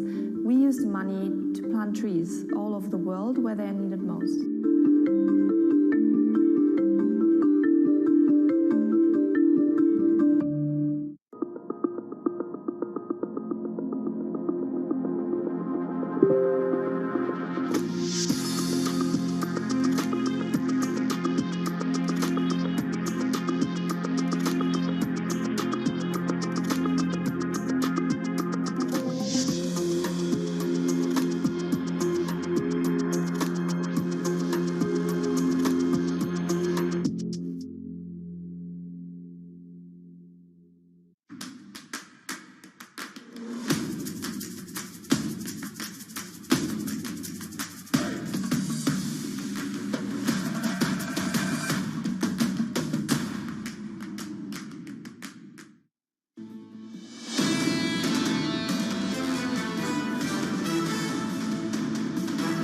This is Bloomberg Surveillance Early Edition. I'm Matt Miller in New York with Anna Edwards and Danny Berger in London. Now, the crypto world has a total market cap of $3 trillion. Bloomberg's Francine Lacroix spoke with the founder and CEO of Binance, the world's biggest exchange, earlier on the future of crypto. Most financial institutions should be, or most institutions or organizations should be looking at crypto at this stage. Crypto is going to be the future of the fintech industry, and to be honest, it's going to be the future of money. So anybody who doesn't understand money is going to be at a significant disadvantage. As the institution, they should be looking at this now. Development of ETFs is a very positive thing. They can typically reach customers that we were not able to reach. Today in the crypto industry, we're only being able to penetrate a very small percentage of the global population. There's still many traditional financial institutions, traditional investors in the stock markets that we so far have not been able to reach. And having those guys bringing those people into crypto is a huge win for the industry. I think right now the crypto industry is only about 5% penetration globally. So out of 8 billion people, probably only around 400 million people have crypto. It's already a large number, but it's only 5% adoption. I think when we get to 95% adoption, we may view the market as being saturated a little bit, and then there may be some competition. But right now we're like on virgin territory, so there's really no overlap. The more people that we can bring together into the crypto industry, the better it is for everyone in the industry. So and even when the markets reach 95%, there's always new applications that can be built. So I never have the finite mindset of where it's a finite market. The market is infinite. The more applications we can build, the more products we can offer to people that people are willing to use, the better. The US is a very separate entity for us, so that's serviced by the Binance US. And Binance.com is mostly servicing everywhere else, servicing the international communities. So we do view Europe as a very large market. Europe has always been an early adopter in crypto. Switzerland, Zug, France, etc. And we view France as a very strategic position for us. And the regulators are extremely pro innovation, and they're very tough, but they're pro innovation. So we want to, and the local talent in France is quite strong. So we want France typically had a very strong mathematics and also engineering background. So we want to leverage that and grow the community, help to grow the community in France and also in Europe. I think he represents one of those thought leaders and one of those early adopters that are very knowledgeable about new technology. So I think anyone who's not interested in new technology, who's not following, is going to be at a disadvantage. And I think he's obviously extremely smart, and he's embracing the new innovations, which is great. And New York has always been a financial leader globally, and it's just great to see that. All right, that was the founder and CEO of Binance speaking with Bloomberg earlier today. This guy has achieved so much. Not only the exchange, but also Binance Coin is one of, I think, the top 3 largest crypto coins out there. Plus, he worked at Bloomberg Tradebook before, so what an amazing career. Joining us now is Eric Balchunas, Bloomberg Intelligence ETF analyst. The possibilities, Eric, once you've got Bloomberg on your resume. What do you think about the product offering for institutions? I mean, we have ETFs here now, but they're futures-based ETFs, and there's nothing physically backed in the U.S. Does that have to change? Well, it would certainly help. I mean, look, my metaphor here, I have a couple of them. One is that the futures-based ETF they launched, BITO, is sort of like the USO of Bitcoin. You know, that oil futures ETF that, you know, some traders use, but it's only like 2 or 3 billion. It's not the GLD of Bitcoin, which is what everybody wants. Everybody wants a physically backed Bitcoin ETF. But Gary Gensler just is not into approving that anytime soon. So in the meantime, we've got the futures-based ETFs. And just to the point that he was making earlier, and another metaphor we'll throw out there, a lot of people in crypto are like, oh, who cares? Why do we need an ETF? But I think he understands that they can reach a lot more people. My analogy is, I don't know if you're old enough to remember when the Beatles did not go on iTunes for a long time. They held out. And when they finally went on, obviously it helped increase their sales to a lot of younger people who were never going to buy a CD, right? So this is sort of the reverse. A lot of the older people and the advisors here in the US are just not going to go to a Bitcoin exchange, but they will buy an ETF. It plugs into the plumbing very well for them. They trust it. It's regulated. And so that's why it's a big deal. And the advisory world has $25 trillion of assets. So even if 5% allocation, right, which is almost maybe small, that's $1 trillion right there. Okay, yeah, so it acts as some sort of institutional on-ramp, doesn't it, for some people who wouldn't, as you say, go to buy the Bitcoin themselves. Eric, yes, and I do remember that Beatles story that you referenced. Eric, going back to what we were just hearing, though, from the Binance CEO about the role that crypto will play. He was saying this is the future of money. But then I talked to other voices who say, look, we've had private currency in the past. We decided as democratic societies that private money doesn't work. And why would we go down that route once again? That big picture question, how do we settle that, Eric? Whoa, I mean, that's almost beyond my brain and pay grade to answer that. You know, that's a great question. So another former Bloomberg employee, Oliver Rennick, who used to be on TV actually there, he wrote a blog post about 2 weeks ago talking about the next guy theory and how the ETF, yes, you're going to reach all these new people, but at some point, who's the next person? Unlike stocks, which have intrinsic value or intrinsic rate of return because of dividends and earnings growth, this is a commodity. And so there's a lot of people who just think a commodity is only worth what the next person will pay. And this is a whole new area that a lot of people don't even understand. I think a lot of people want it because the price is going up. I think there's FOMO. And yeah, there's certainly this feeling that it is dangerous, it is risky, and the bottom could fall out. I think I wrestle with this all the time myself, so I don't know the answer to that, to be honest. Well, there also seems to be a lot of FOMO in the ETF market with providers rushing to get in. Eric, I do have to wonder, though, could we see any of the titans of the ETF market, the Vanguard, the BlackRock, could they be playing in this space next? Yeah, so BITO to me is just a first step, a first small step onto a five-year road. And at the end of that road, what's going to happen is you're going to see something like the Vanguard Total Crypto Market ETF or the BlackRock Total Market Crypto ETF, and it will be physically backed. It will hold all the crypto in market cap, in market capitalizations, just like the S&P, and it will cost probably 20 basis points. It'll trade at a penny spread, and that'll be beautiful. That's what the advisor world is waiting for and wants. It's just going to take a couple of years to get there, and we know this because that's what ETFs do to every asset class. They get in there. Usually the first ones are a little costly. Then the price war kicks in, and then ultimately you've got this utopia where you can get anything you want for a very cheap price and in a liquid wrapper. The ETF utopia. Eric, thanks very much. Thanks for joining us. Eric Balchunas of Bloomberg Intelligence. Thanks for bringing us your insights on crypto and beyond. This is Bloomberg.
its top spot as Asia's busiest airport in 2020 when passenger traffic slumped 88% from 2019. The lack of a domestic market and strict COVID rules have made for a slow recovery, and walking through the airport, the majority of F&B outlets and shops do remain closed. Here in the departure hall, long stretches still remain boarded up in areas where you would typically see throngs of passengers waiting to board their flights to destinations across the world. Only 2 lounges do remain open to travelers, one operated by the Plaza Premium Group and the other by Cathay Pacific, down from the 12 that are usually open here at the airport. Unfortunately, when COVID had hit, we had closed a lot of our lounges and airport hospitality services. We're cautiously optimistic with the growth. COVID certainly has forced a rethink of strategy to be nimble in the face of policy uncertainty during the pandemic era. Bloomberg has enhanced search on the terminal to deliver what you need when you need it. Now, you can simply type phrases in everyday English in the command line.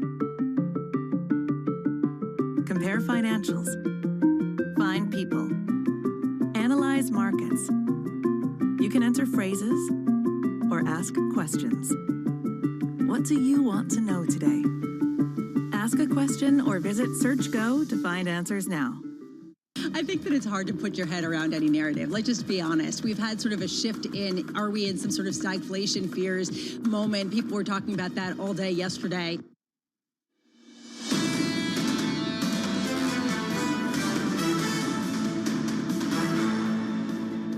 This is Bloomberg Surveillance Early Edition. I'm Danny Berger alongside Anna Edwards in New York and in London, rather. Matt Miller is over there in New York. Now let's get to what to watch this week. Anna, certainly the opening of U.S. travel for a lot of countries has been on our radar. I know this is very important for the airlines, business travel, but I have to say selfishly, I'm curious to know what the volume looks like, because this is a trip I make a lot, and I can make it because I have a U.S. passport, and I've gotten really used to not sitting next to anyone. Oh, I see. So if they start to fill the plane, that's not necessarily a better passenger experience. Exactly. I won't be able to sprawl out anymore. Yeah, now you're going to get all those Europeans going stateside as well. So we're watching that. We're watching the recovery across the transatlantic routes. I'm also watching China, the 6th plenum taking place there, which is really a build-up to the meetings that take place next year, which are going to be really important in terms of Xi's future. Will he be able to secure himself a 3rd term that will let him essentially rule for life? That is the big question that we're going to be dealing with. So watching the 6th plenum as it runs into next year, that takes place this week, the plenum, but next year that important meeting. And will Xi unveil his new doctrine, which is going to be watched closely by anyone who's watching China-Western relations. Now, more Bloomberg surveillance does lie ahead, of course. We'll be hearing from William Lee at the Milken Institute. That's still ahead. This is Bloomberg.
China is a gigantic part of our economic life and will be for a long time, for our lifetimes. But that does not mean that we should be naive in the way that we look at our critical national infrastructure, the way we look at, you mentioned nuclear power, you mentioned 5G technology. Those are all legitimate concerns that any government, many other governments around the world have. But I've said this many times, it's worth repeating, I am no Sinophobe, very far from it. I think. Do you think you're the last Sinophile in the cabinet? No, I expect there are lots of. Look, China is a great country and civilization. What about wind power? Would you let them buy offshore wind power? That's infrastructure. I think you'd have to railways. You'd have to look at what was you're defining as strategic or critical. Access the financial world on demand.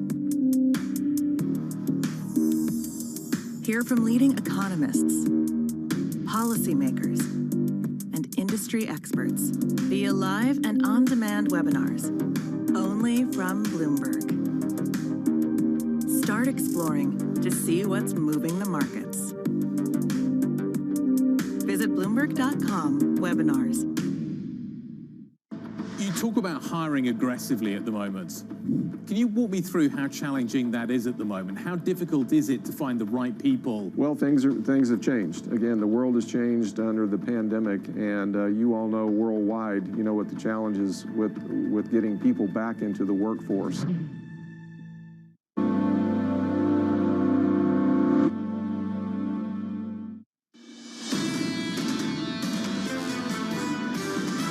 I think the markets are pricing in inflation, which is going to be with us for some time. Right now, we're moving towards inflation is the risk for markets. We are in the process of normalization, but it's just painfully slow. Central banks are not getting bullied by the market or not getting bullied by inflation risk. That seems to be persisting much longer than what anyone forecasted. The runway for growth, both in the U.S. and even more so globally is huge here. This is Bloomberg Surveillance with Tom Keene, Jonathan Ferro, and Lisa Abramowitz.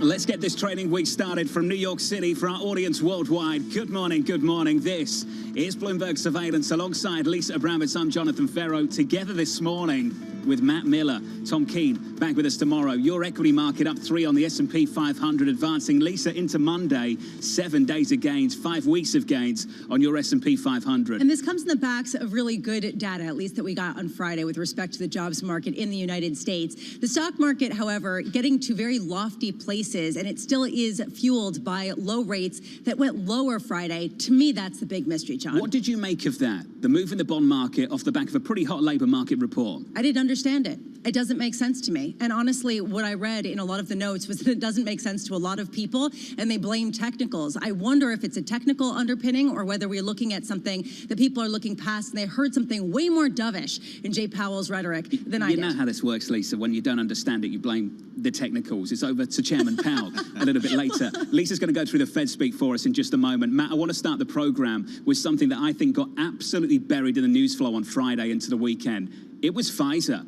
Pfizer coming out with something that could be, Matt Miller, a game changer. Yeah, I mean, I was talking about this story all weekend long because they came out with a pill that reduces hospitalizations and deaths by 89%, and that's in the high-risk unvaccinated cases.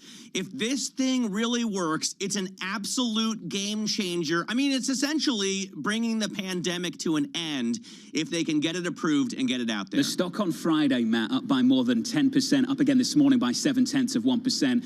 Lisa, are we going to start talking about the reopening trade? Again, the path back to normal for next year? We saw that a little bit with the idea that the reopening stocks got a boost, certainly on Friday. I'm surprised that there wasn't a bigger market reaction from this news. Yes. If you get a pill, that is a potential game changer. You speak with health officials, that's what they say. John, another bit of good news. Another reason why I don't understand the bond reaction. A 7-day winning streak on the S&P, a 5/5 straight weekly gain on the S&P 500. Was the equity market right all along just to believe that things would get better? This economy, Matt Miller, would re-accelerate? Yeah, I mean, you saw also huge gains on Friday. If you look today, I was looking at IAG and Lufthansa because both the Pfizer news and the opening of the U.S. to foreign travelers should be huge for those stocks, and they're both down. But if you look on Friday, they were both up 6%. These are huge gains for big old airlines. So I think the market has predicted this. Buy the rumor, sell the news today. Matt, when was the last time we did this together? 8 years, 7, 8 years ago? It's been a long time. I usually fill in for you when you're out So now I'm filling in for Tom. It's a completely different This ball is going to of be a wax. beautiful thing. I'm excited. Through the next 3 hours. Let's get to the price action this morning. Your equity market up 3 on the S&P 500, advancing just a little bit, up 0.06%. Longest weekly winning streak of the year so far. Into the bond market, Lisa has questions. She has important questions for what's happening with the 10-year yield. Yields up by 3 basis points to 147.92. In the FX market, euro dollar 115.72, unchanged there. And Lisa back again with a bounce. Crude at 1.55%. WTI 82.53. John, I always have questions, and certainly the bond market is a really interesting place to have those questions. Today, what I'm watching is the Chinese Communist Party Central Committee begins its annual plenum. What I want to hear from them is how they're dealing with the economy, given the fact that we've seen this huge surge in producer prices, right? We've seen the biggest surge in 26 years. It's starting to bleed into consumer price increases. The idea that they're having to pass it along. People are feeling this. How does the Communist Party respond to that? Today, we're going to hear Fed speak galore. 6 Fed officials are expected to speak, including Fed Vice Chair Rich Clarida at 9 a.m. and Fed Chair Jay Powell at 10:30 a.m. How will they talk about the data that we're getting tomorrow, the PPI here in the United States, the producer prices, as well as the consumer prices, which are expected to increase at the fastest pace to 1990? How do they dovetail some of what they're seeing into when they can potentially hike rates? And at 1 p.m., the U.S. begins a barrage of bond sales, $56 billion of 3-year notes. This is going to be a lighter load this week. We have 10-year tomorrow, then we've got 30-year on Wednesday, et cetera. It's going to be a lighter week than in the past because they are curtailing some of their bond purchases. But in the 3-year yield in particular, I am curious to see the demand after so much volatility that is hardly understandable from a fundamental standpoint. Things seem to get better, and yet bond yields really took a huge tumble last week, John. Lisa, we'll pick up on that a little bit later in the program. One more single name of the pre-market I want to discuss, Tesla. Negative 5.24% in early trading. Matt Miller, what is the take on what's going on over the weekend with Elon Musk and this name right here? I mean, it looks like Elon Musk wanted to get public permission to cash out a little bit of his holdings. He framed it as a political debate. Do super billionaires somehow evade taxes with unrealized gains? But I think what he wanted to do was really soften the blow. He needs to raise cash. All of his money that he uses to spend on a day-by-day basis is from borrowing against his stake, and he's got some stuff that he probably wants to spend actual money on. So this is an easy way to prepare markets. I think a 5% drop is not too bad with a founder selling 10% of his stake. Did you participate in the poll?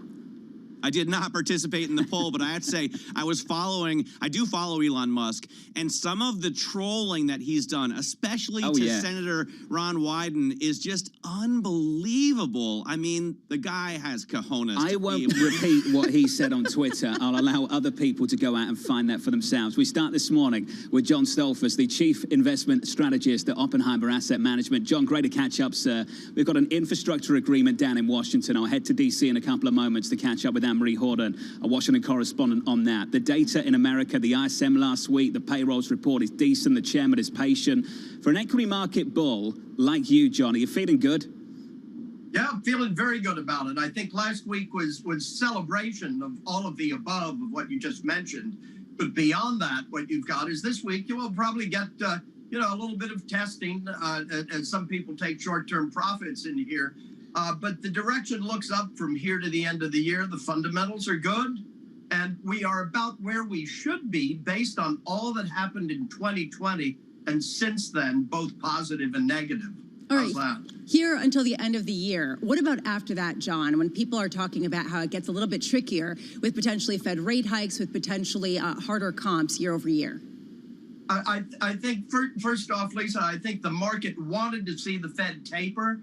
I think the market feels at least it's got a 6-month period next year where the Fed will be tapering. And then after that, they'll be worried about where do they take the Fed funds rate. But the reality is, when we look at it from our perspective, and as you know, I've been in this business for 38 years, the Fed is a very different Fed than it was under Arthur Burns or under Greenspan. This is the Bernanke legacy Fed, highly transparent. It is highly communicative. It telegraphs moves. And the market denies what the Fed sees, or market players do at their own expense. The Fed is your friend during this period. It's been the friend to Main Street and to Wall Street, if you look at it. Even with friends like the Fed, can we really do better than a 29% gain year to date, John, on the S&P? I mean, that's up there with the greatest gains of all time. Well, about the everyone forgets the S&P 600, the small cap, higher quality small caps in the Russell 2000 has actually been beating the S&P 500 this year.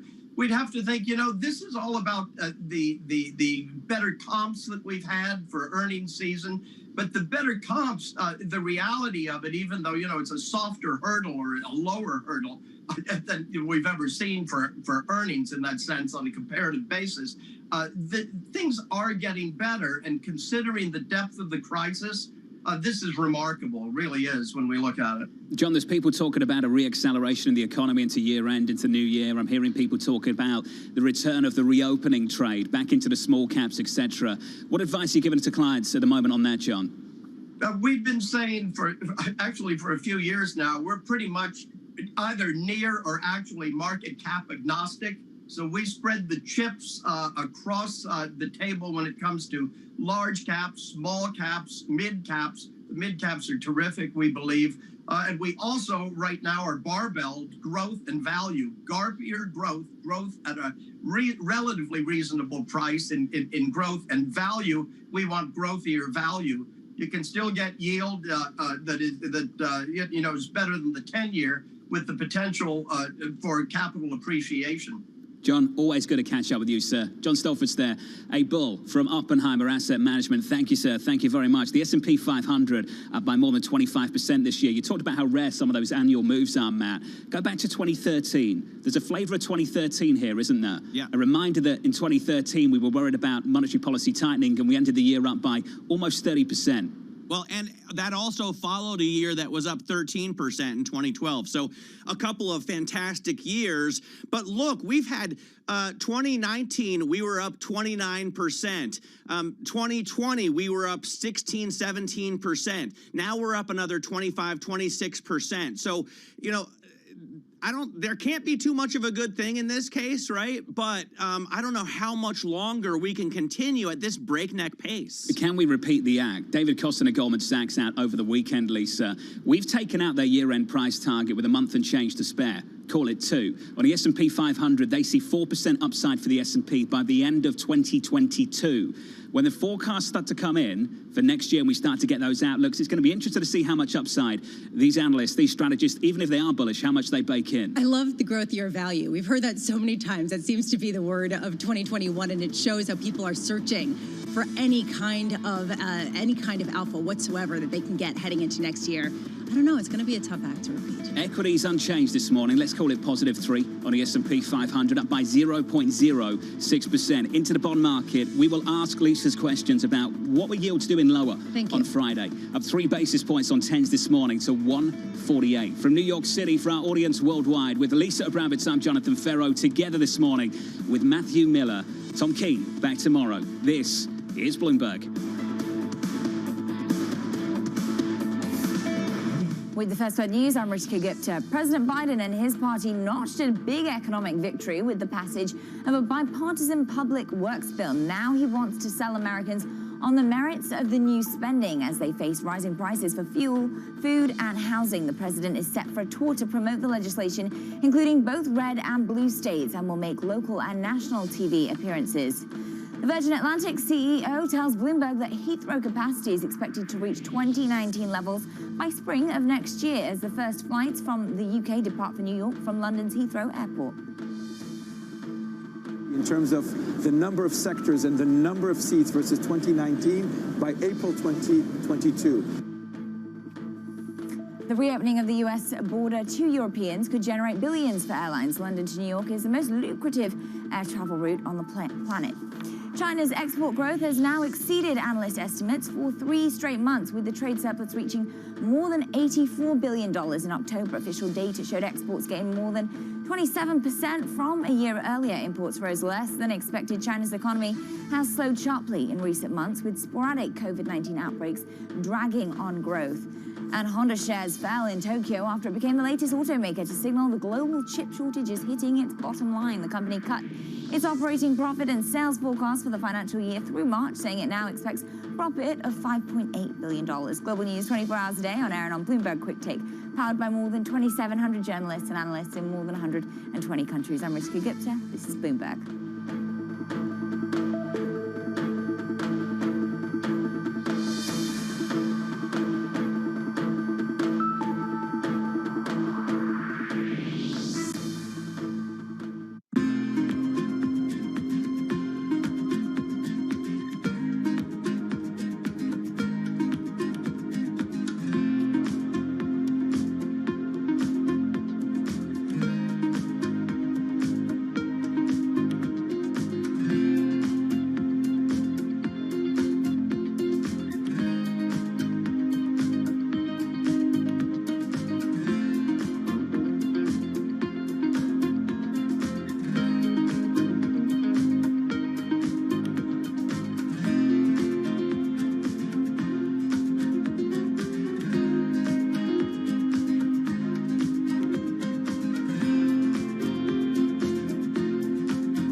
Television and radio. We are on the verge of a disaster. Join us live from Glasgow for coverage of the COP26 Climate Change Conference. People are beginning to build some momentum, I think. The question is, will it be enough?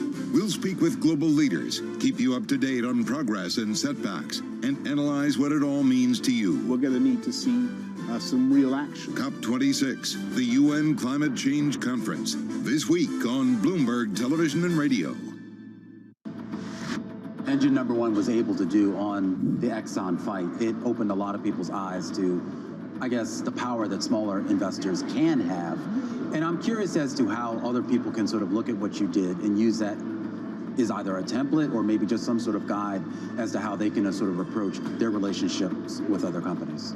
We founded the company in Engine number one on the idea that we take the data, not ratings and rankings of ESG of the past, but we actually take the environmental, the climate, the social, worker data, and we simply use it to look at the valuation of companies and look at it over a long period of time.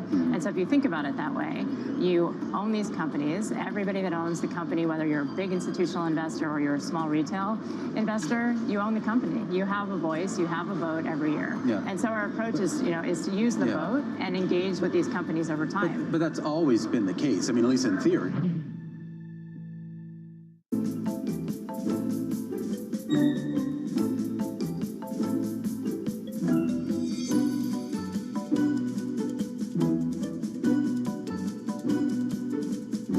So do you enjoy being a senator with all this pressure on you? Is this fun or is it not that much fun? My dad always said, if you can say no with a tear in your eye, you might be okay. And I've been crying a lot lately.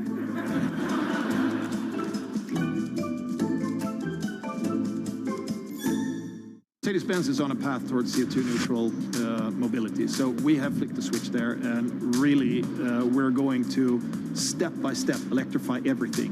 And what does that mean? Combustion engines get electrified.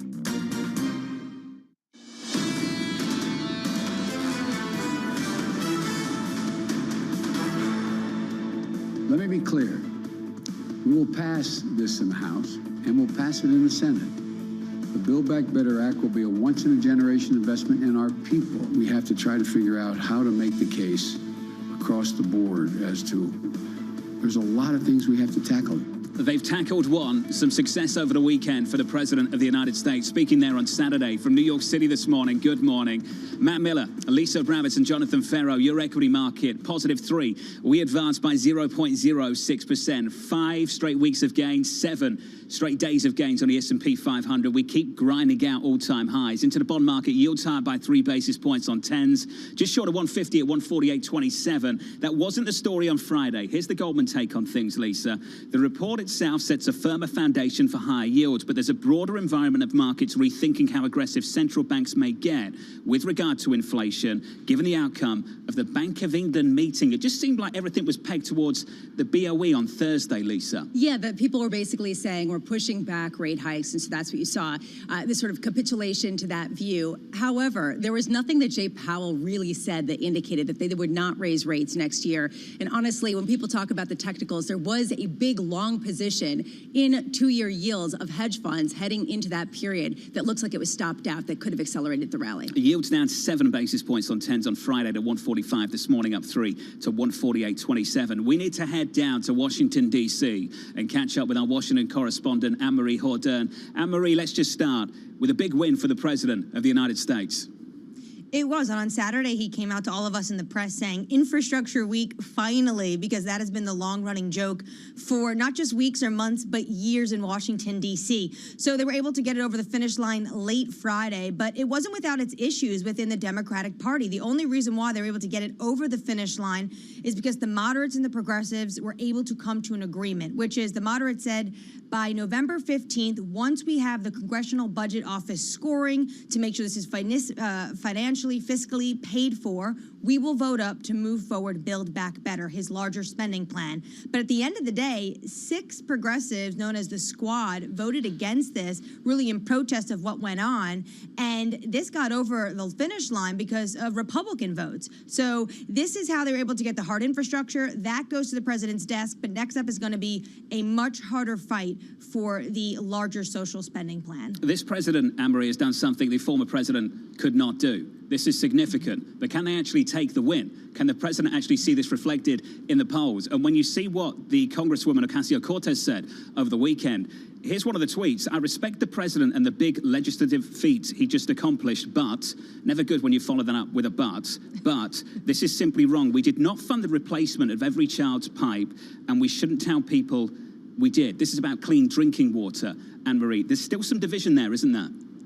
Well, what she's pointing to the fact is that this does have a lot of money in it, the hard infrastructure plan, for things like clean drinking water, but it won't solve every dirty pipe in the nation. But if you were to pass Build Back Better, the larger spending plan, it would. So that is why she is one of the holdouts. But you can see there, even she's having a little bit of a moment with the President of the United States, who's off on this win for this massive, as you say, historic moment. This is the biggest hard infrastructure legislation we've had in decades. It is something President Trump said he wanted to do and was not able to do.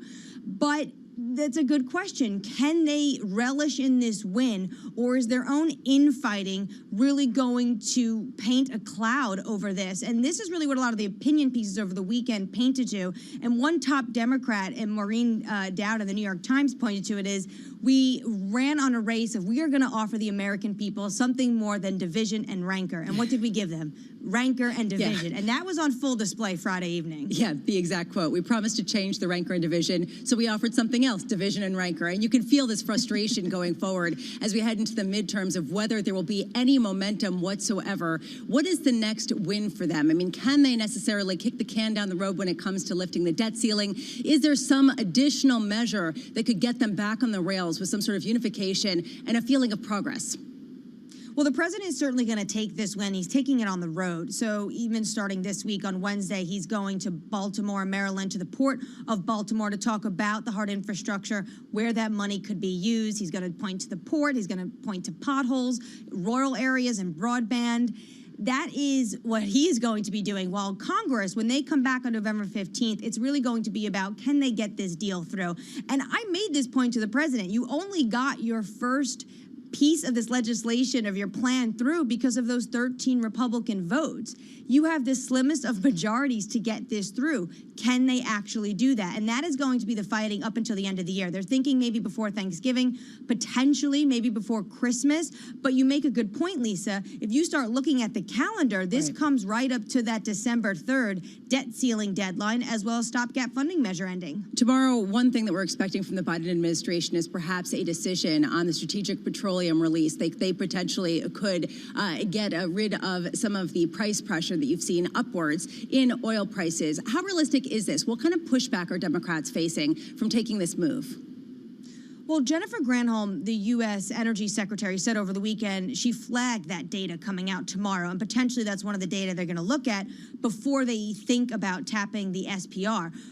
I also asked the president this yesterday. When will we get a response, given the fact that OPEC Plus, Saudi Arabia, and Russia categorically snubbed the president's calls to pump more? And he said he wasn't anticipating them to pump more. They're going to pump a little bit, which is true, 400,000 barrels a day coming back on the market in December, but not enough for most consumers. But he did say that he's talking to other countries. So potentially if the U.S. was going to tap the SPR, they would want to do it alongside big consumers as well, like India and like Japan, putting out some of that in the market. The problem with tapping the SPR is the U.S. does this in big times of crisis. The last time we tapped the SPR was Hurricane Katrina.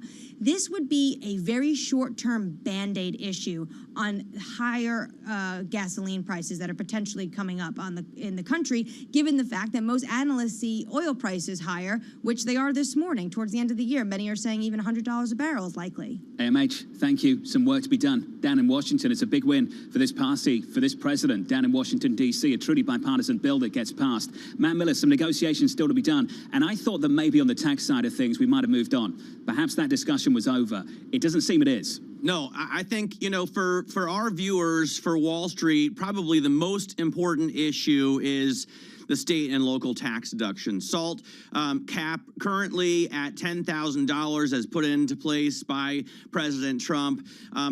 Some in Congress want to raise it to $80,000, but then you've got the progressives like AOC and Bernie Sanders who are against that. Maybe they'll limit it to people with income less than $400,000. But this is a huge issue. If you live in New Jersey, if you live in New York, if you live in Connecticut, and you're looking at taxes of $30,000, $40,000, $50,000 a year, it's much different than if you live in Vermont or if you live in Florida. So it's an issue that the Northeast really cares about. How's the house search going? Yeah, I was about to say.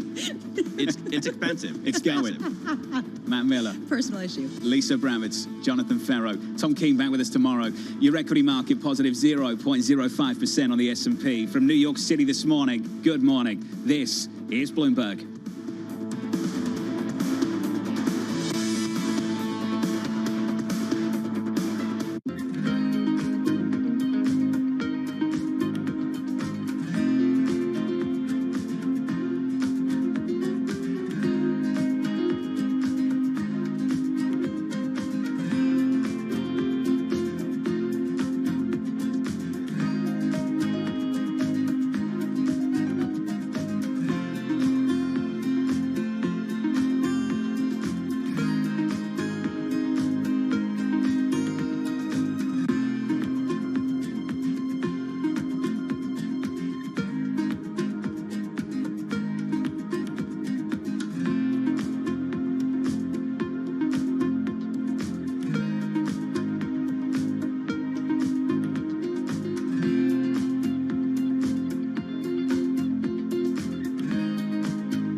the energy crisis, there's a lack of drivers. Is there anything that you need to ask authorities to do better, or that your clients want the UK to do better? I think we're at a moment in time where we're coming out of the pandemic, and there are a handful of things going on. I think all over the world, there are labor issues that are really a reflection of this transition out of the pandemic. There are supply chain issues. Some of this stuff is transitory. There are some secular trends that we have to watch closely, but I think we're adjusting and dealing with it as anybody else is. And I think leaders here are thinking about it the same way leaders are around the world. When you look at the UK and, of course, some of these green investments that the UK and the City of London particularly has been really trying to pitch, you've been extremely involved in carbon offsetting. Can London really spearhead that movement? Well, I think it's important that governments around the world partner with the private sector to try to get capital directed toward innovation in a way that we can accelerate the climate transition. And I want to emphasize it's clearly a transition. I was just finishing what you were saying, Tom. Thank November 3rd is when the decision is. Just in case people got confused, I will. Just one more story, Tom. Yeah, thank God for that. We're at 1:37 right now. Into weakness. Is this where they play the music and the Academy Awards? Is this it? Do I thank my mum again? Are you in charge of this? Is she the only one? Kill the music. You know who's in charge here.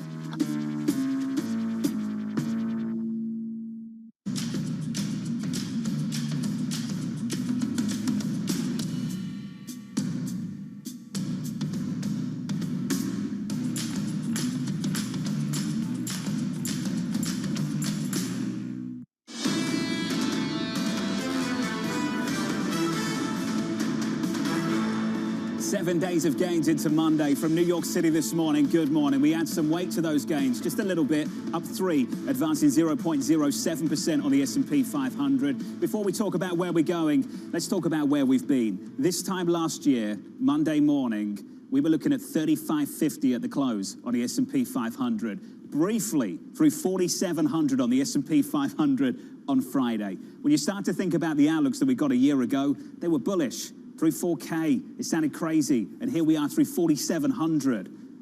2 months early for the likes of Goldman Sachs. Goldman have got a call of 4,900 for year-end next year. Year-end next year, that's just 4% upside on the S&P 500. A muted gains the theme for the outlooks looking ahead to next year already. That's a story for this equity market that we can discuss a little bit later. That's the stock story at the headline, at the index level. Let's get to the individual names. I want to talk about the airlines. Switch up the board. In the pre-market, American Airlines up by about 1%. Delta up by 0.8. United up by 1%. Today, an important day. If you are vaccinated and you're not American, you can travel to America. Fantastic news from London. That corridor, New York, London, reopening in full for the vaccinated. Matt Miller, another aspect in all of this, though, and you mentioned it a little bit earlier this morning, that Pfizer pill, the news that dropped on Friday, just drowned, got buried in the news from Washington. It got buried in payrolls news here on Wall Street. Yeah. But, Matt, that could be opening the door for these names to maybe pick up once more. Yeah, it's an absolute game changer, because if it works as advertised, if it lowers hospitalizations and deaths by 89% in unvaccinated high-risk patients,